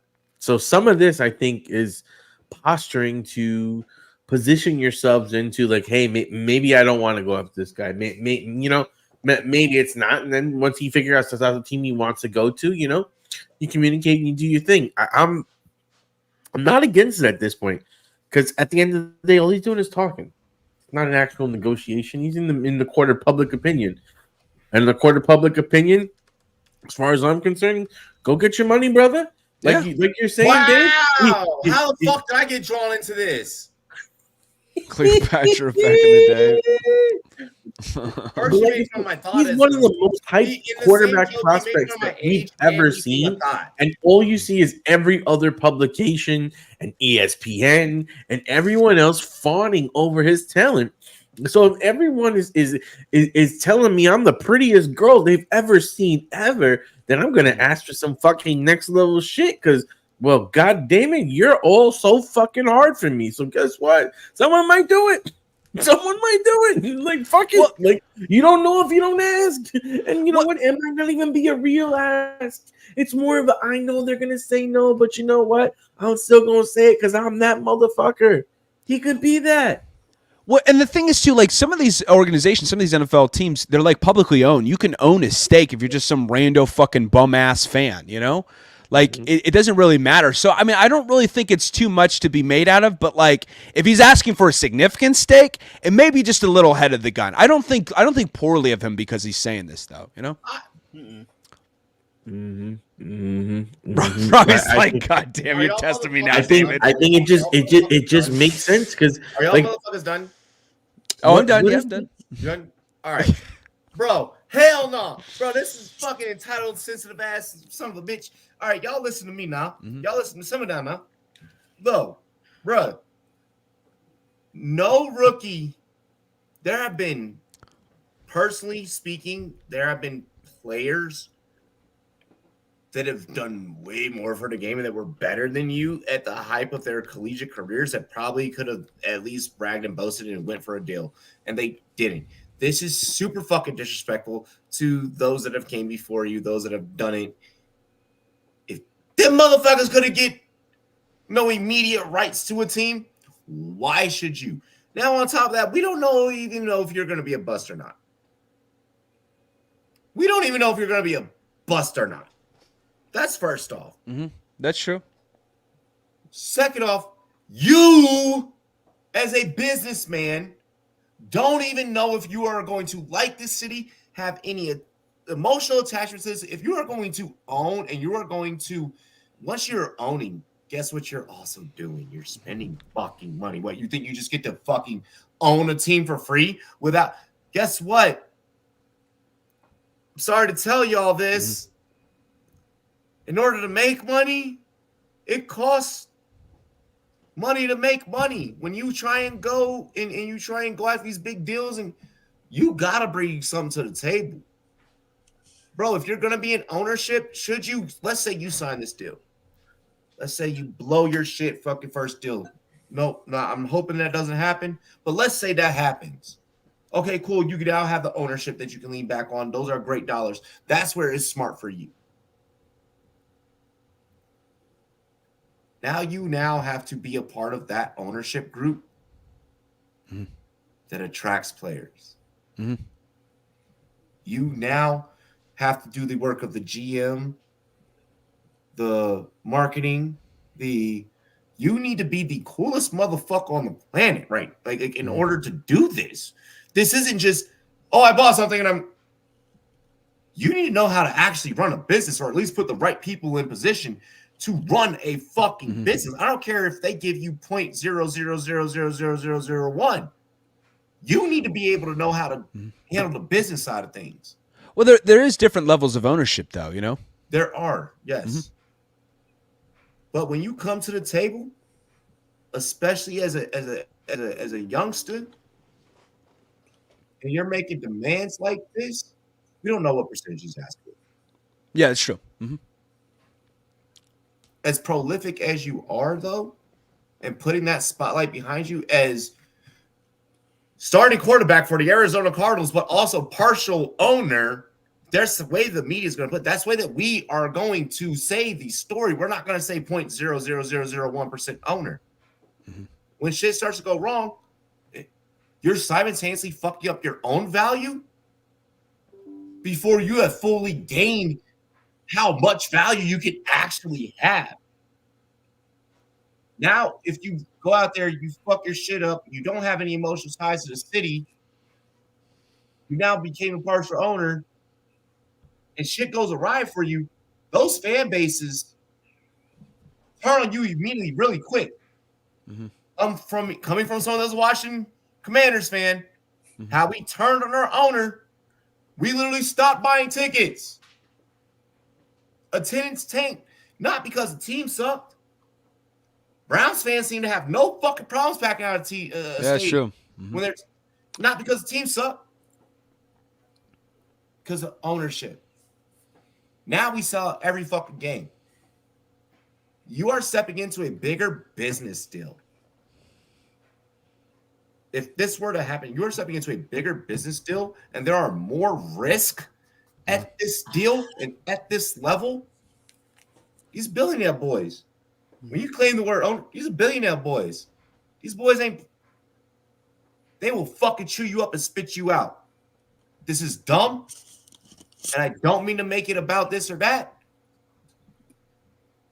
But my young brother, my young fellow black man, don't serve yourself up on a fucking silver platter for them to chew you up and spit you out. Because that's what you're doing. Because you're right. Because right now you're talking too much shit and you're writing a check that your ass can't handle the cash. Understand all variables. Because if some team is dumb enough to do this, you're fucking yourself harder. I want to ask you this question, Robbie. Do you believe he's the most highly touted prospect we maybe have ever seen? Like, is there someone who's more highly touted than him coming out? I don't think that. I think that especially from what I've seen on film, I think he's on the level of Andrew Luck. Not Peyton Manning, even? Like, Peyton Manning's probably the number one, or like that, at least the previous number one, right? The way that I look at it as there are so many amazing quarterbacks that are coming up. And the way that the collegiate game has changed, we're going to see more teams not be undefeated. So I'm no longer looking at record at this point. I'm no longer looking at what big school you came from. Yours could easily be better than fucking Caleb Williams because the NFL is so used to, these specific teams being at the top. Let's go straight here. Let's go to these schools. I think that college right now with the scouting and the NIL and the way that the marketing is happening and promoting players into the NFL is so far ahead of what the NFL is ready to deal with that you're going to see small school quarterbacks because their agent's that nice, their publicist is that nice. They did that nice that they're going to get – I do think there is a better prospect in the future. It's going to be better than Caleb Williams. And I don't think that even I would fucking give them partial ownership. I think that is stupid. I think it's a stupid thing to request Because from a business standpoint, they're gonna chew you up and they're gonna spit you out. They're gonna be like, "Oh, you wanted this?" I see a team doing this from a business standpoint purely to be vindictive. Yeah, we'll give it to you. Let's see how long you last. Can I ask you a question? Why are you so animate on this? And the only reason I ask, the only reason I ask, Robbie, the only reason I ask is because you are usually the one on this show that's like, go get your money. That is protecting the players and saying, get your back. This is me protecting the player. Don't do this. Okay, that's why.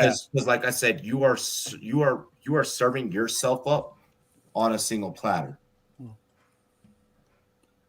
Because I'll be honest, when I saw this topic, I did not expect this from you. You're gonna get chewed up. Rumboyz isn't the biggest fucking YouTube channel. But Rumboyz has done some deals. We've signed some deals. There have been some deals that go really well and that work out really profitable. There are some deals where you get chewed the fuck up and you get spit out. The business world is not friendly. They are not your friends. Mm-hmm. And I like that Leaf said this. Is basically it would basically be a 360 deal. You would basically be signing a 360. Hey, if we give you this, you have to make sure that attendance is up to this. You have to make sure this in your jersey sales, and if you get injured, it becomes a 360 deal real quick where they take advantage. They can possibly take your money.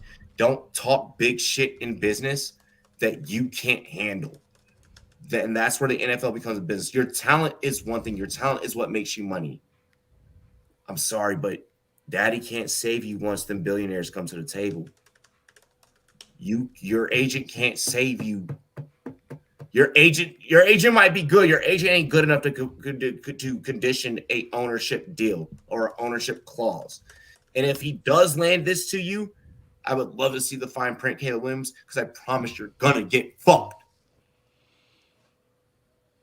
I mean, I don't know. Maybe he's so confident he'll hold it up. Like prime time with how confident he was coming out of Florida State, and he lived up to the billing and then some, You mean Jackson State? Or maybe he was being sarcastic. No, I'm talking about him coming out of Florida State with, like when he was a player, when he was younger, It's not, even Deion didn't even do that. Even Deion didn't No, I know, but that we're in a different reality than back then now. Like we're guys, Mahomes literally in his second year basically playing for the team. Third year playing for the team, he buys a fucking stake in ownership, for the team he plays for, which I couldn't have imagined it was much of a reality back then. Mahomes has helped the game globalize. It has helped. Mm-hmm. Mahomes is marketing. That's different. No, he's already proven himself. I know that. You're right. At least go get some. Go get some. You're not. Dan said he said it. You're not LeBron. You're not Messi. You're not Floyd Mayweather. You're not. No, he's not proven like them yet. No. Yeah, you're not like Tom Brady. Mm-hmm. You know what I'm saying? So I'm sorry, but I'm agreeing with Mike. I'm disagreeing with the fact that it's a boomer take. But I am agreeing with the fact that it is a giant sense of entitlement and instant gratification. And I think that he knows that he's not going to be able to serve up at the NFL level. Mm-hmm. So he's trying to protect himself if he becomes a bust. But that team's also going to protect themselves, and you don't want to go to war with those lawyers. And my only major point, point besides the fact of the entitlement or whatever is, yes, it's the NIL era, but it's the like David, like you said. This is a whole different, it didn't happen when whole different ball game. Ball game. And part of that is every generation is different. And this generation, I think part of it is because it's this generation. No, I get that. I get it. I will say, though, I disagree with Dan in the chat, though, saying that he maybe would make more money going to USC, staying at USC, because the NIL deal, I don't think it expires when he leaves USC if he goes to the NFL. I think he still makes the same amount of money. I don't see how it's much of a financial, there's much financial instability if he goes to a shithole team next year, if he goes to the fucking Raiders or something like that, No, and I love that you brought that up because everyone looks at just the overlying and the over the top. Mm-hmm. He's still going to have his endorsements. Yeah, exactly. The NFL, you're going to get double the endorsement. Yeah. Dude's probably already fucking set for life as it is, you know? Exactly. He's freaking hooked up with Dr. Dre. With Beats by Dre. He's good. Self-explanatory right there, you know? It's like, yeah. I want to get into the next topic. The Detroit Lions. Okay, right now is the time where we simultaneously look back at some of our takes from the offseason, but then we also simultaneously look at what's actively happening in the NFL. And we look at some of these teams that are middle of the pack and are making a lot of noise. The Detroit Lions have been making waves, okay, like tsunamis. They're not middle of the pack. World. No. They're not middle of the pack anymore. No. Yeah, exactly. Kind of going into what I said earlier, one of the most winningest teams since November. Lions been making waves across the NFL, with many going as far as saying this could be the best 5-1 team that the league has right now. Are you buying into the hype of a possible Detroit Lions in the damn Super Bowl? Or are the Lions, as always, going to line? Maybe we don't have to go as far as Super Bowl. Like how far do the Lions' success go? Taco, you're up, buddy. You know, I'm starting to drink the Kool-Aid. I didn't finish it, but I'm starting to drink it. I'm like, yo, is shit cherry? Because yo, it has a good flavor. No, like, I can have more cups of this. We drank great drink, bro. Great drink. You know what I mean? Like, dude, this shit is like you went in without, you know, the top running back that you drafted. Boom, don't need him. Oh, St. Brown, don't need him. Oh, Jameson's coming back. Oh, guess what? He's doing something. Like, this team hasn't even been fully complete yet. They're every week there's something that they're either missing or don't have yet.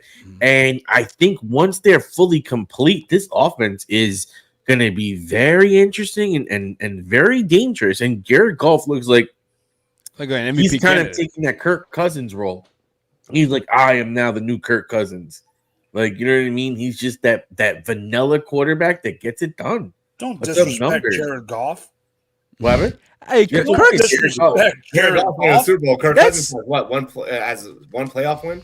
well, from the standpoint of putting up the numbers, like we know Kirk Cousins puts up numbers. he does. Jared He's Goff, yeah. I feel like Taco for this take just took all the white quarterbacks, put them on a fucking wall, and was like, I don't think care of this one. I mean, Kirk Cousins is Kirk Cousins. He's the Kirk Cousins. Jared Goff was not Kirk Cousins before Kirk Cousins was Kirk Cousins. That was a joke that we could have never made if this show was like back in like the early 2000s. There's a meme that just has the league is a bunch of Kirk Cousins, and Detroit has their own Kirk Cousins. Yeah, I gotta show that meme.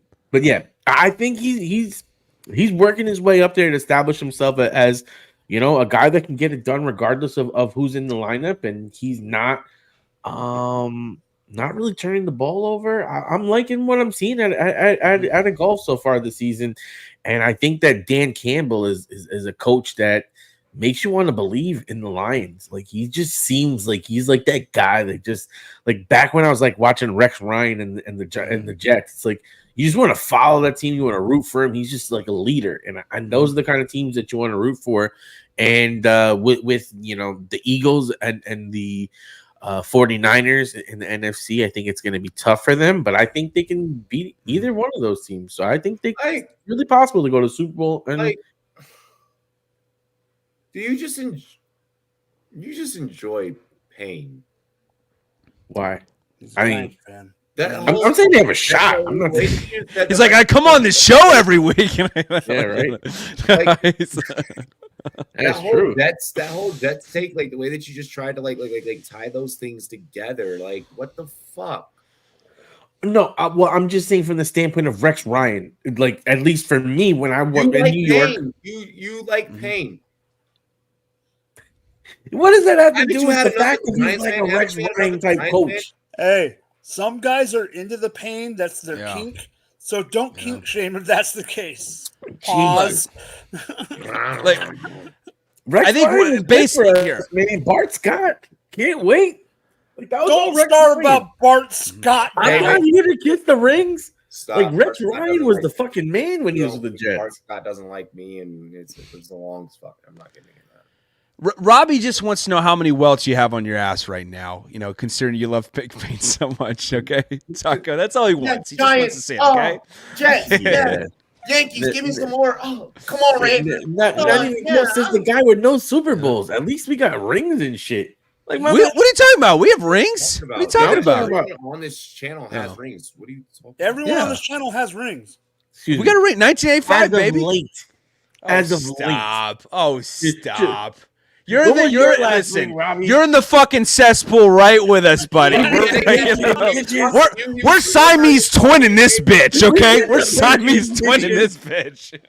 He could have 2000s, motherfucker. Oh my god, it's like that shithole Matt Damon fucking Greg Kinnear movie where they're fucking Siamese twins and shit. It's a shithole movie, so that's basically the Bears and the Giants this year, you know. David's up. All right. Blanking on the question. Lions. Yes, that's right. The Lions. I think this team, listen, I don't think they're the best team in the NFC. I still think the Eagles and the 49ers, even though they had some struggles this last week. By the way, I wouldn't shit on the 49ers too much. They went against arguably maybe like one of the greatest defenses we've ever seen. Like I'm talking about the fewest points allowed per game, or I think it's the fewest yards allowed per game in the last 50 years. I think going back to 1972. So it's wild stuff that we're seeing from this Browns defense. Eagles, I still am holding out hope that they're going to be the Super Bowl favorites, even though that offense still needs to get going, and even the defense too, furthermore. The Lions, though, I would not hate if someone said they are the NFC favorites. If they are the fucking Leafs defense is saying it right here. That is the staple, the identity of this team right here is their offensive line. All across the board, these guys have been playing phenomenal, okay? Especially the up-and-comer in Graham Glasgow. He's been phenomenal lately. You know, we all know Penei Sewell and how much of a fan favorite and rightfully so he's become within the Detroit organization. But what has impressed me so much about this team is how Motor City Dan is getting this fucking defense to play collectively together. They're top 10 in points allowed per game. I didn't fucking see this happening. Not at all. Not with the personnel they have. But Brian Branch has been balling the fuck out. You've got Jerry Jacobs has been picking the ball off. Aiden Hutchinson's playing like a decoy candidate right now. You know, Anzalone. I was like, what the fuck are they doing in signing this guy to a deal last year? Where did he come from? And then all of a sudden, this dude cashed in the check at the right fucking time because he's balling the fuck out. I'm thoroughly impressed with this Lions team, man. And I hate to say it because I'm a Bears fan, but yeah, they're going to fucking anally invade us for the next couple years probably, for all I know. You know, it's going to be ugly. They're dominant, man. This team is for real. They could win the Super Bowl easily this year. I think it's very possible. I'm not saying it's going to be as likely, but I totally take this team for real. Jared Goff's playing like an MVP candidate. Jameson Williams is starting to get going in the deep ball game. Amon-Ra St. Brown's playing like he's first team All-Pro practically. Thoroughly impressed with this team, man. And they got a great and I miss David Montgomery so goddamn much, man. He's been balling out for the rival team. And it's killing me a little bit, but you know what? I'm hanging in there. Shell's dumbass fault. I know. Here we go. Thanks for pouring salt in the fucking wound. Gibbs is going to get a workload this week. So what we're hearing, I wouldn't be shocked if Gibbs goes the fuck off finally, and we finally get what we've been waiting for. Like, we'll see. Injury talk. Taco's gonna slam his head in the toilet if he doesn't. This motherfucker's bro. If he doesn't do anything this weekend, I never want to hear this man's name again. Bro, I said it too. I fucking said Gibbs would not ball out this year. No one listened. I'll make a bet me. with you, Mike. I'll make a bet with you. What? You have to shave the beard, like keep the mustache, and go full handlebars. If the Chiefs get another loss this year, or go like in. This is like an bye tomorrow. What? What? No, not the whole thing, but it's going. Yep, and keep the handlebar that motherfucker, bro. Handlebar. I have. Remember, I'm in my brother. I'm in my brother's wedding, so I have to be presentable. I gotta. You should just shave the middle, so you got the little handlebars. Presentable right now is what you're saying. Huh? You said currently you don't feel presentable. Not when I'm in a suit and freaking. Not like suit and coat and jacket, and more importantly, my mother staring at me was just distempt. Yeah. Pop your tape. All right. No, they're not the best 5-1 team in the NFL. No. they have a chance to be in the contention to get to the NFC Championship. I do believe that they're 1 year away. They are close as get up, but I do think they're 1 year away. But yes, Jared Goff can get them there. This is not a quarterback issue. I want to put that on the table first. The number 1 5-1 team in the league, in my opinion, is, you guys are going to be surprised I'm about to say this, Philadelphia Eagle. The Miami fucking Dolphins. Really now? They are the best team in the league. It's really because here's the thing. It's when you look at like the trend that I've been utilizing a lot. It's Detroit, it's Miami, it's KC, it's Philly, it's San Fran. Okay. So here's the thing. No Ramsey. I believe that Miami could beat. Miami could beat Philadelphia this Sunday night. If Miami does beat Philly, the number 1 5-1 team, saying they win out because it's 2 weeks away, the number 1 team in the NFL will be determined By that game. By the Munich, Germany game between the Chiefs and the Dolphins. Chiefs. Oh, okay. Okay. Do you trust that defense that much, though? I mean, they're 26th in points per game allowed, coincidentally allowing 26 points per game. They've got some good pass rush. They're third in the league in sacks accounted for. But, like, are you really thinking that, like, the offense can kind of make up for them? Right now they're doing it, and I think they can. It's just, like I said, as of this current moment, I'm not saying they're going to be the team that's going to get – I'm not saying the Dolphins are going to be the team to go all the way, but at this current moment, they are the number 1. Okay. All right. Fair enough. Their offense is electric. It's more electric than even the Lions, Yeah. Okay. And that pains me to say. My opinion, personally, I'm fucking balled in, baby. I know you are. That's why I had to go differently, because I knew you were going to. What bought me in though wasn't it's not the wins or shit like that. I know like every person would be like, the win column. No, yours is Dan Campbell and the attitude of the team in general. Dan Campbell, the attitude, but goddamn, they are getting exotic with the play calling. Yeah. Oh, it's great. It's great stuff. Ben Johnson's phenomenal. Their offense coordinator. I have wet dreams about the Detroit Lions lately. God, TMI, motherfucker. like for like go back, watch the film. It's probably the kinkiest set of offensive play calling that you're gonna get. I mean, and then the defense is also getting exotic at the same time. Both sides of the ball are clicking. Special teams are there for them. They're always getting positive field position on special teams. Yeah. At this point, you just don't just touch this team back. Like just touch them back and pray, hope and fucking pray that your defense can hang on for dear life. They're coming out and they're showing no mercy. Yeah. I think that the attitude of previous Detroit Lions teams were the Lions. I think y'all can talk shit. Anyone, I'm not saying y'all here on the panel. I'm not saying chat. But I am pulling some cards in the industry. Everybody, when Goff was a Ram, he can't be a leader of men, and he's just mid, and da-da-da-da. Oh, well, look at all the stuff in college. Shut the fuck up. Y'all remember that Chief Keef I don't like? Chief Keef always in the barbershop talking about Chief Keef ain't this, Chief Keef ain't that. Shut the fuck up. Y'all know that made me rolling on. Hey, y'all know they got them in the Super Bowl. Y'all know this man had playoff wins. Yeah, they did. Like, stop it. Christ, they've been hating him from remember in his rookie year when everyone wrote him off as a fucking bust because of only his rookie year, No, like at a certain it's fucking ridiculous. They always hate Goff, There are bullshit. certain quarterbacks. There are certain quarterbacks that do certain things, and then yet we still question what's next for them. What else do you want Goff to do? Walk on fucking water? The man is put Detroit Lions, the Detroit Lions. Yeah. With a winning record. Yeah. He's been the best deep ball thrower in the game this year. Definitively. You want me to give you the top teams in the NFL? It's what I've been saying this whole show. I can't rank them right now. No, I'll do it. It's San Fran. It's Philly. It's Miami. It's KC. It's Detroit. No, I'm putting Detroit over KC. It's KC. Ooh. Then it's Jacksonville. That's Jacksonville. a little spicy. A little spicy with the KC under Detroit. Jesus Christ. How did T-Law riz you up that much?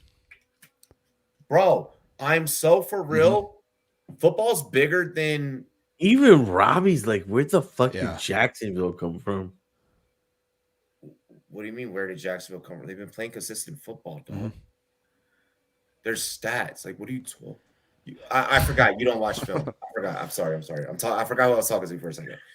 Right after the Chiefs. Mike looks like he just caught you with his mom. You know? Yeah. It's just No, I have a problem. What are you doing? Get the fuck off her! She's a lady, damn it! I said no black man. I have a problem with your top 5, and it's not the Chiefs.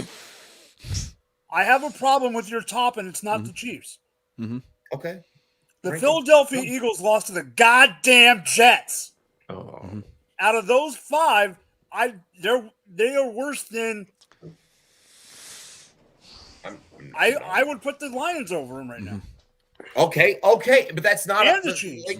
But my point being is that it's not a hot take. It's not a crazy take. Like this isn't outlandish. No, I'm not as high on the Jaguars. I'm waiting for them to get a little higher, though. Like I am prognosticating they'll get a little higher.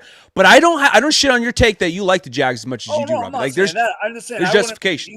I mean, well, we kind of can't because their stats. Like it's literally the take that we can't shit on because there's proof. We can shit on in a couple of weeks if they start losing.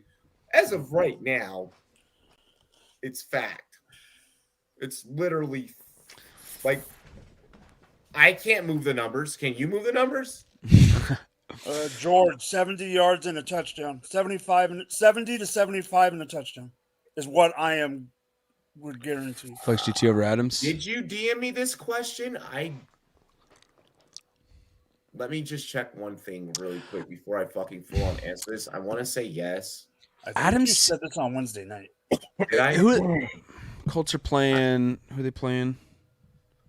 Hang on.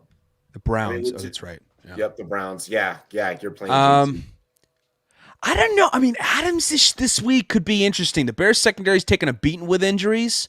With Hoyer, well, whether it's Hoyer or O'Connell, Adams can play with anyone. You know, he played with Derek fucking Carr's sorry ass, and he balled the fuck out last year. And he played with fucking what's his name, Jared Stidham too. I'm not trusting Hoyer. I thought it was going to be Aiden O'Connell. Hoyer does know to hyperfixate. But being in that game manager role and what he's actually good at, and when we look at Hoyer's compilation in terms of wins, it's all been game manager shit. Balls been distributed pretty evenly. No one's super hyper targeted, et cetera, et cetera. But I don't know. It's just like, I don't know. I like Adams' kind of versatility. It's just you're going up against, like, JT's going up against an all-time great defense potentially in Cleveland. You know what I'm saying? And he's the focal point because A-Rich is out, I don't know. Yeah. Cleveland's not even in that top 6 conversation, like top 5, top 6 conversation. Can you get your quarterback first back throwing? Like, can we work on that, Cleveland? And then yeah. Can your quarterback actually, while he's rehabbing, act like he's still a part of the team? That was some bullshit for Deshaun. Like, I'm gonna be away and fuck you guys. Everyone else is rehabbing and fucking around with the team, and like be more Aaron Rodgers, be less wanting to touch a masseuse. Okay, Deshaun. I wish we could see Farva play though instead of Brian Hoyer. With all due respect to Brian Hoyer, because Aiden O'Connell, man, like that dude with that, I just want to hear him yell out chicken fucker for his audible, Bro, they should. They should. Let's get into best bets. It is a very, very, Dan, I know that I said not have rely on the whole miracle win thing, but y'all literally needed motherfuckers to get hurt, and like the 49ers are still hanging in there even with like a half depleted roster. I'm not impressed. It's cute though that you guys got excited about that. Still 49ers a top tier team. You're not fucking with the 49ers 100% healthy like at all. No, fuck no. Yeah, dude. you can't hold a flame like the best roster in the league, I think, outside of maybe the Eagles. Staff, probably the best coaching staff. Also, what the fuck is up with Aaron Jones? Packers are literally off a bye week, and Jones still has he's gonna have a questionable tag until practice the week. Yeah, he's in practice. There's no need to change it. You miss practice 1 day, and you have to be listed as questionable now. Yeah, it's just protocol. Yeah, it's just protocol. This Dan dude in the chat loves talking some shit to you, Robbie. It's Dan. It's Robbie's buddy. That's why. Yes. Oh, gotcha. Oh, I see. Gotcha. I thought he was just some random dude. He's just like, fuck you, Robbie. I know what I'm talking about. Let's go ahead. Let's get into best bets and fantasy football must start this week. All right. So only David's allowed to give a fucking low-hanging fruit must start. There is a lot of action this week. There's college football. I know the chat's been asking for some college football picks, NFL, and obviously we're gonna have our UFC. Feel free to dish out what you please. Okay, so I'll on college football. Taco, do you want to go first or no? No, you can go first. Okay, so my best bet, two of my best bets. One of my best bets is I'm taking. Let me make sure the spread because I want to make sure that I'm not seeing this wrong. I got something spicy on college, not spicy, but I'm doing it just to piss off. This one's a personal one. This one's a personal one. I'm going to piss someone off. I'm going to piss off some people right now. Utah's going to cover the spread against SC. 6.5. Utah's going to cover. Utah's defense is going to give Caleb Williams a little bit of hard time. Oh, fuck. Please don't speak it into truth.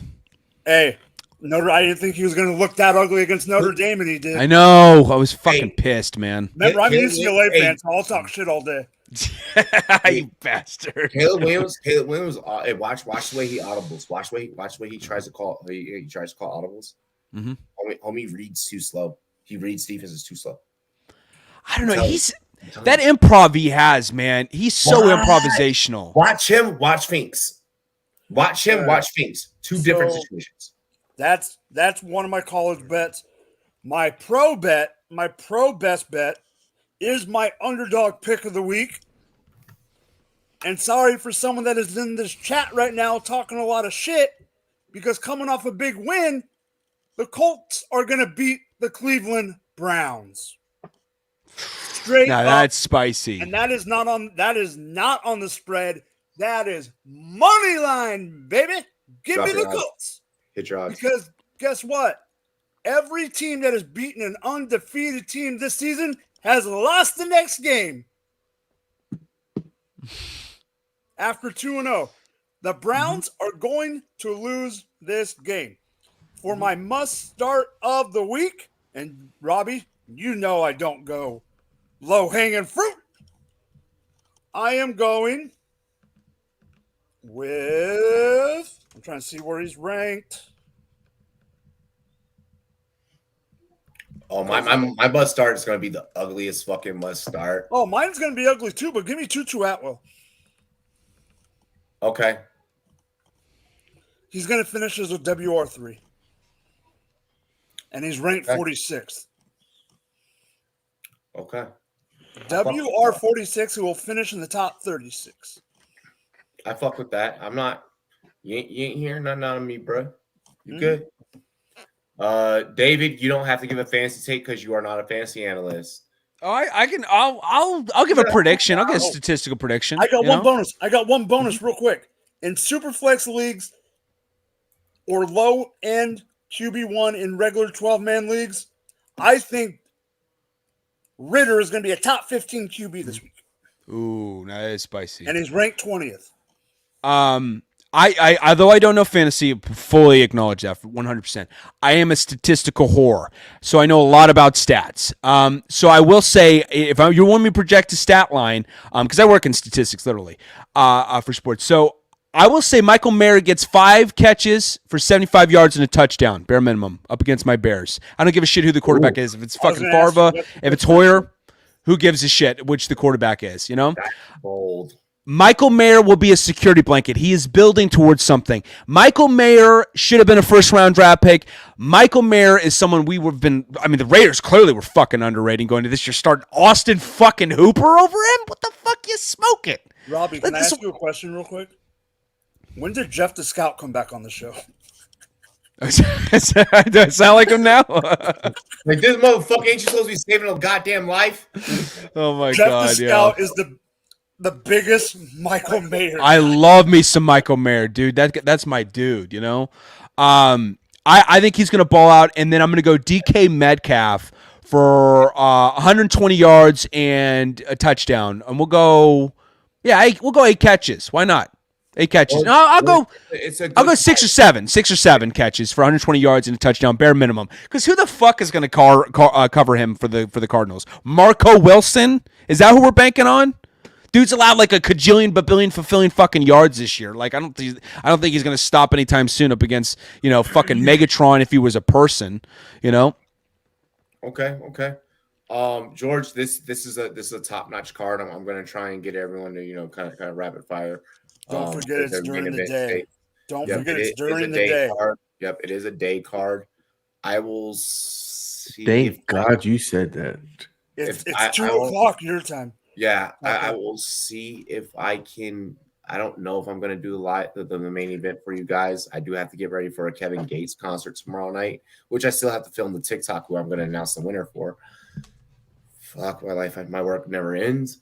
But why'd I fucking choose to give away a ticket? But yeah, so I might stream that for you guys. It'd be tough with it being in the daytime. That's in my biggest betting window too, where I just sit back and bet. I'll something. Did this leave when it's his fucking turn? Yeah, he just left. Give your bet. Okay. If he's not back by the time I finish, he's not getting me his. Like he's fucked. Mm-hmm. Give me a UFC pick. Go. Give me your UFC pick. I am going. Usman is going to get starched under 3.5 rounds. And I'm going to take. Even though I think it's going to be Islam, but I think it's going to go the distance. But it's going to be a good fight with him and Volko. I like that. I am taking the other one I want to bring up because I know our boy down below doesn't know a lot about this. Mm-hmm. The other one I want to bring up real quick. Where's it at? I just want to make sure who he's fighting because I don't want to say something wrong in one of my favorite sports. Second favorite. I said one of my favorite sports. I just preference second favorite. I am taking at plus 280 on the money line. I am taking Johnny Walker for the win. I like it. Underdog. Walker has won us money, but Walker twice. He is definitely shaky. He's just shaky, but he's a good bet because when he cashes, he cashes. And you know that you're going to get a good payout. For me, on college football, I'm gonna my game of the day for college football. Excuse me, hiccups. My game of the day for me is Air Force on the spread at a 10-point spread. I got Air Force. Fuck Navy.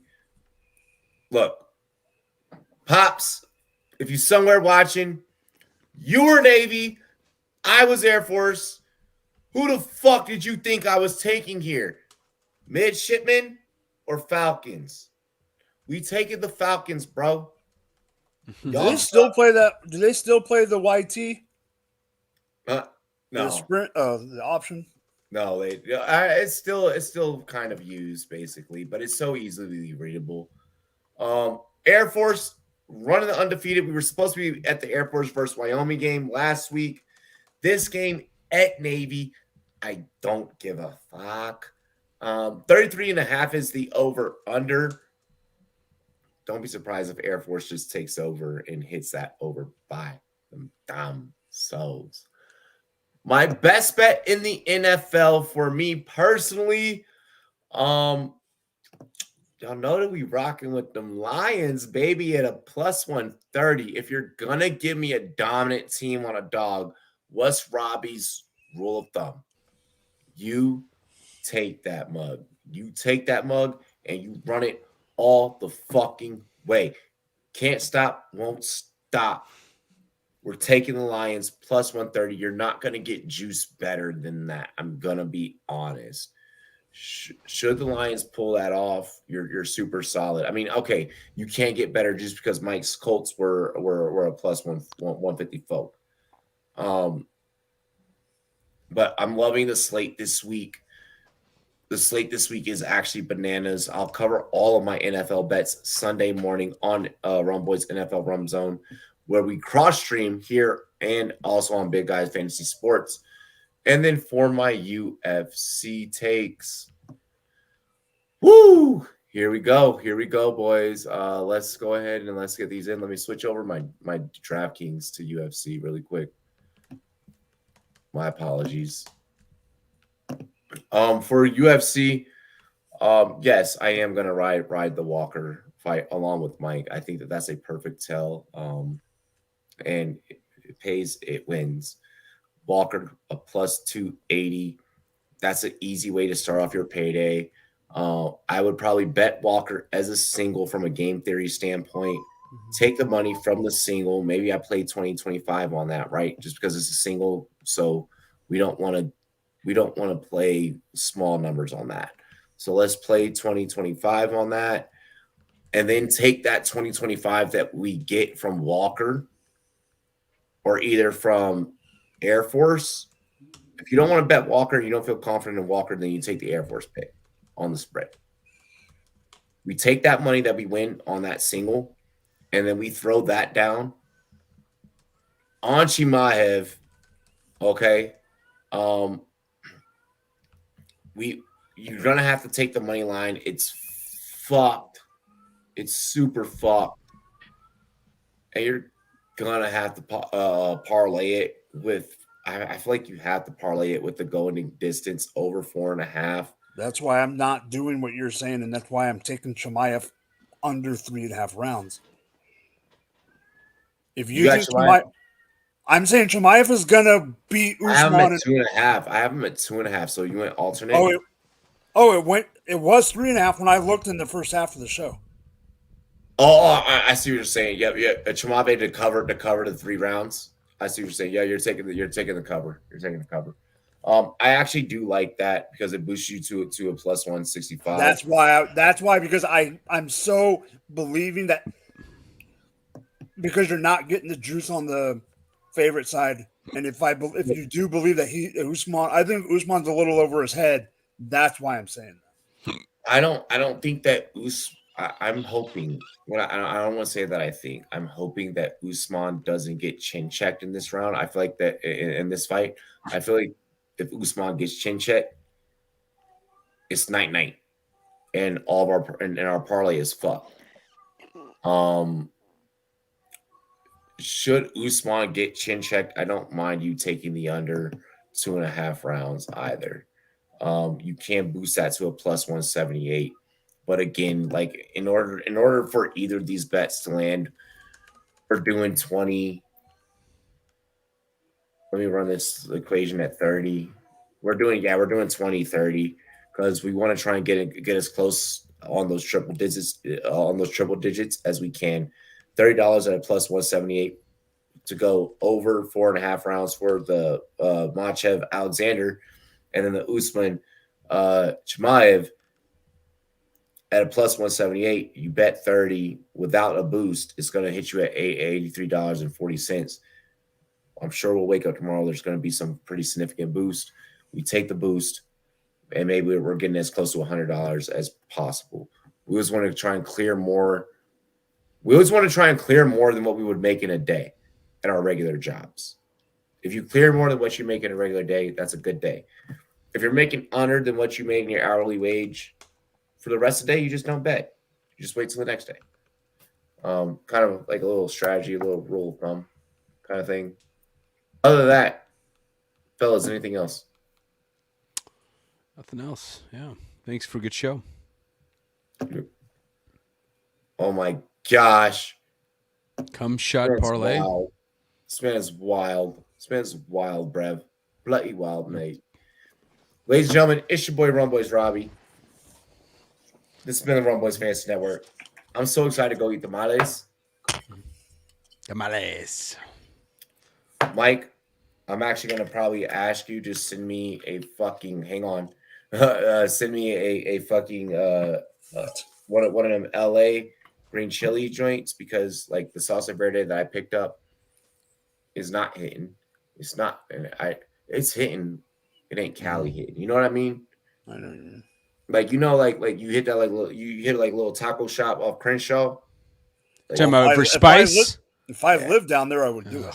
Like spice. The spice ain't. You guys with your spicy food, man. I don't get it. You guys are fucking masochists for loving spicy food. Who loves the pain of it? Dave, you know? I don't either. I'm white. I don't like spice shit. There you go. Fist bump. There we go. Taco Bell mild sauce might be my key.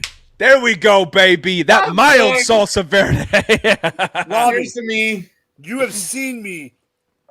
I have seen. Where was that? It was somewhere. All it was, so it was my dumb ass. We had really quick story time. It was my dumb ass. I put crushed red peppers on the fucking Giordano's pizza. It was Giordano's who killed my asshole. And this this nigga Mike is just bro. Yeah. And like I'm outside smoking a blunt, and like Mike comes out with me, and when he has a napkin, and he's like, "Fuck." Yeah. I'm like, "Are you for real?" He's like, "Bro," he's like, "Robbie, you know I can't like have spicy food." I'm like, yeah, but remember, I also had Malcolm and Herms laughing at my house with Dave. Remember? yeah. Dude, it's awful. Like when I eat spicy food, it's like the Exorcist movie in my asshole. It's awful. Like it's just so bad as a friend, and all I could say like was just sorry. That was So I went to a Mexican restaurant and ordered mole one time, not realizing that their mole was like actually like when I say heat, I mean devil heat. couple Carolina Reapers snuck their way in there. I literally had to keep eating so it didn't. So because if I stopped, I was screwed. My wife went and got a pitcher of water and a stack of napkins. Well, I hear milk does the trick, right? Doesn't Not it? this episode. The next episode, I will do Pepper X for $100 dono. Cheers to me. Cheers to you. Get on it, people. Girls, what to do? Get on it. Be out here. Orderly. I'm about to get ratchet. Holy shit.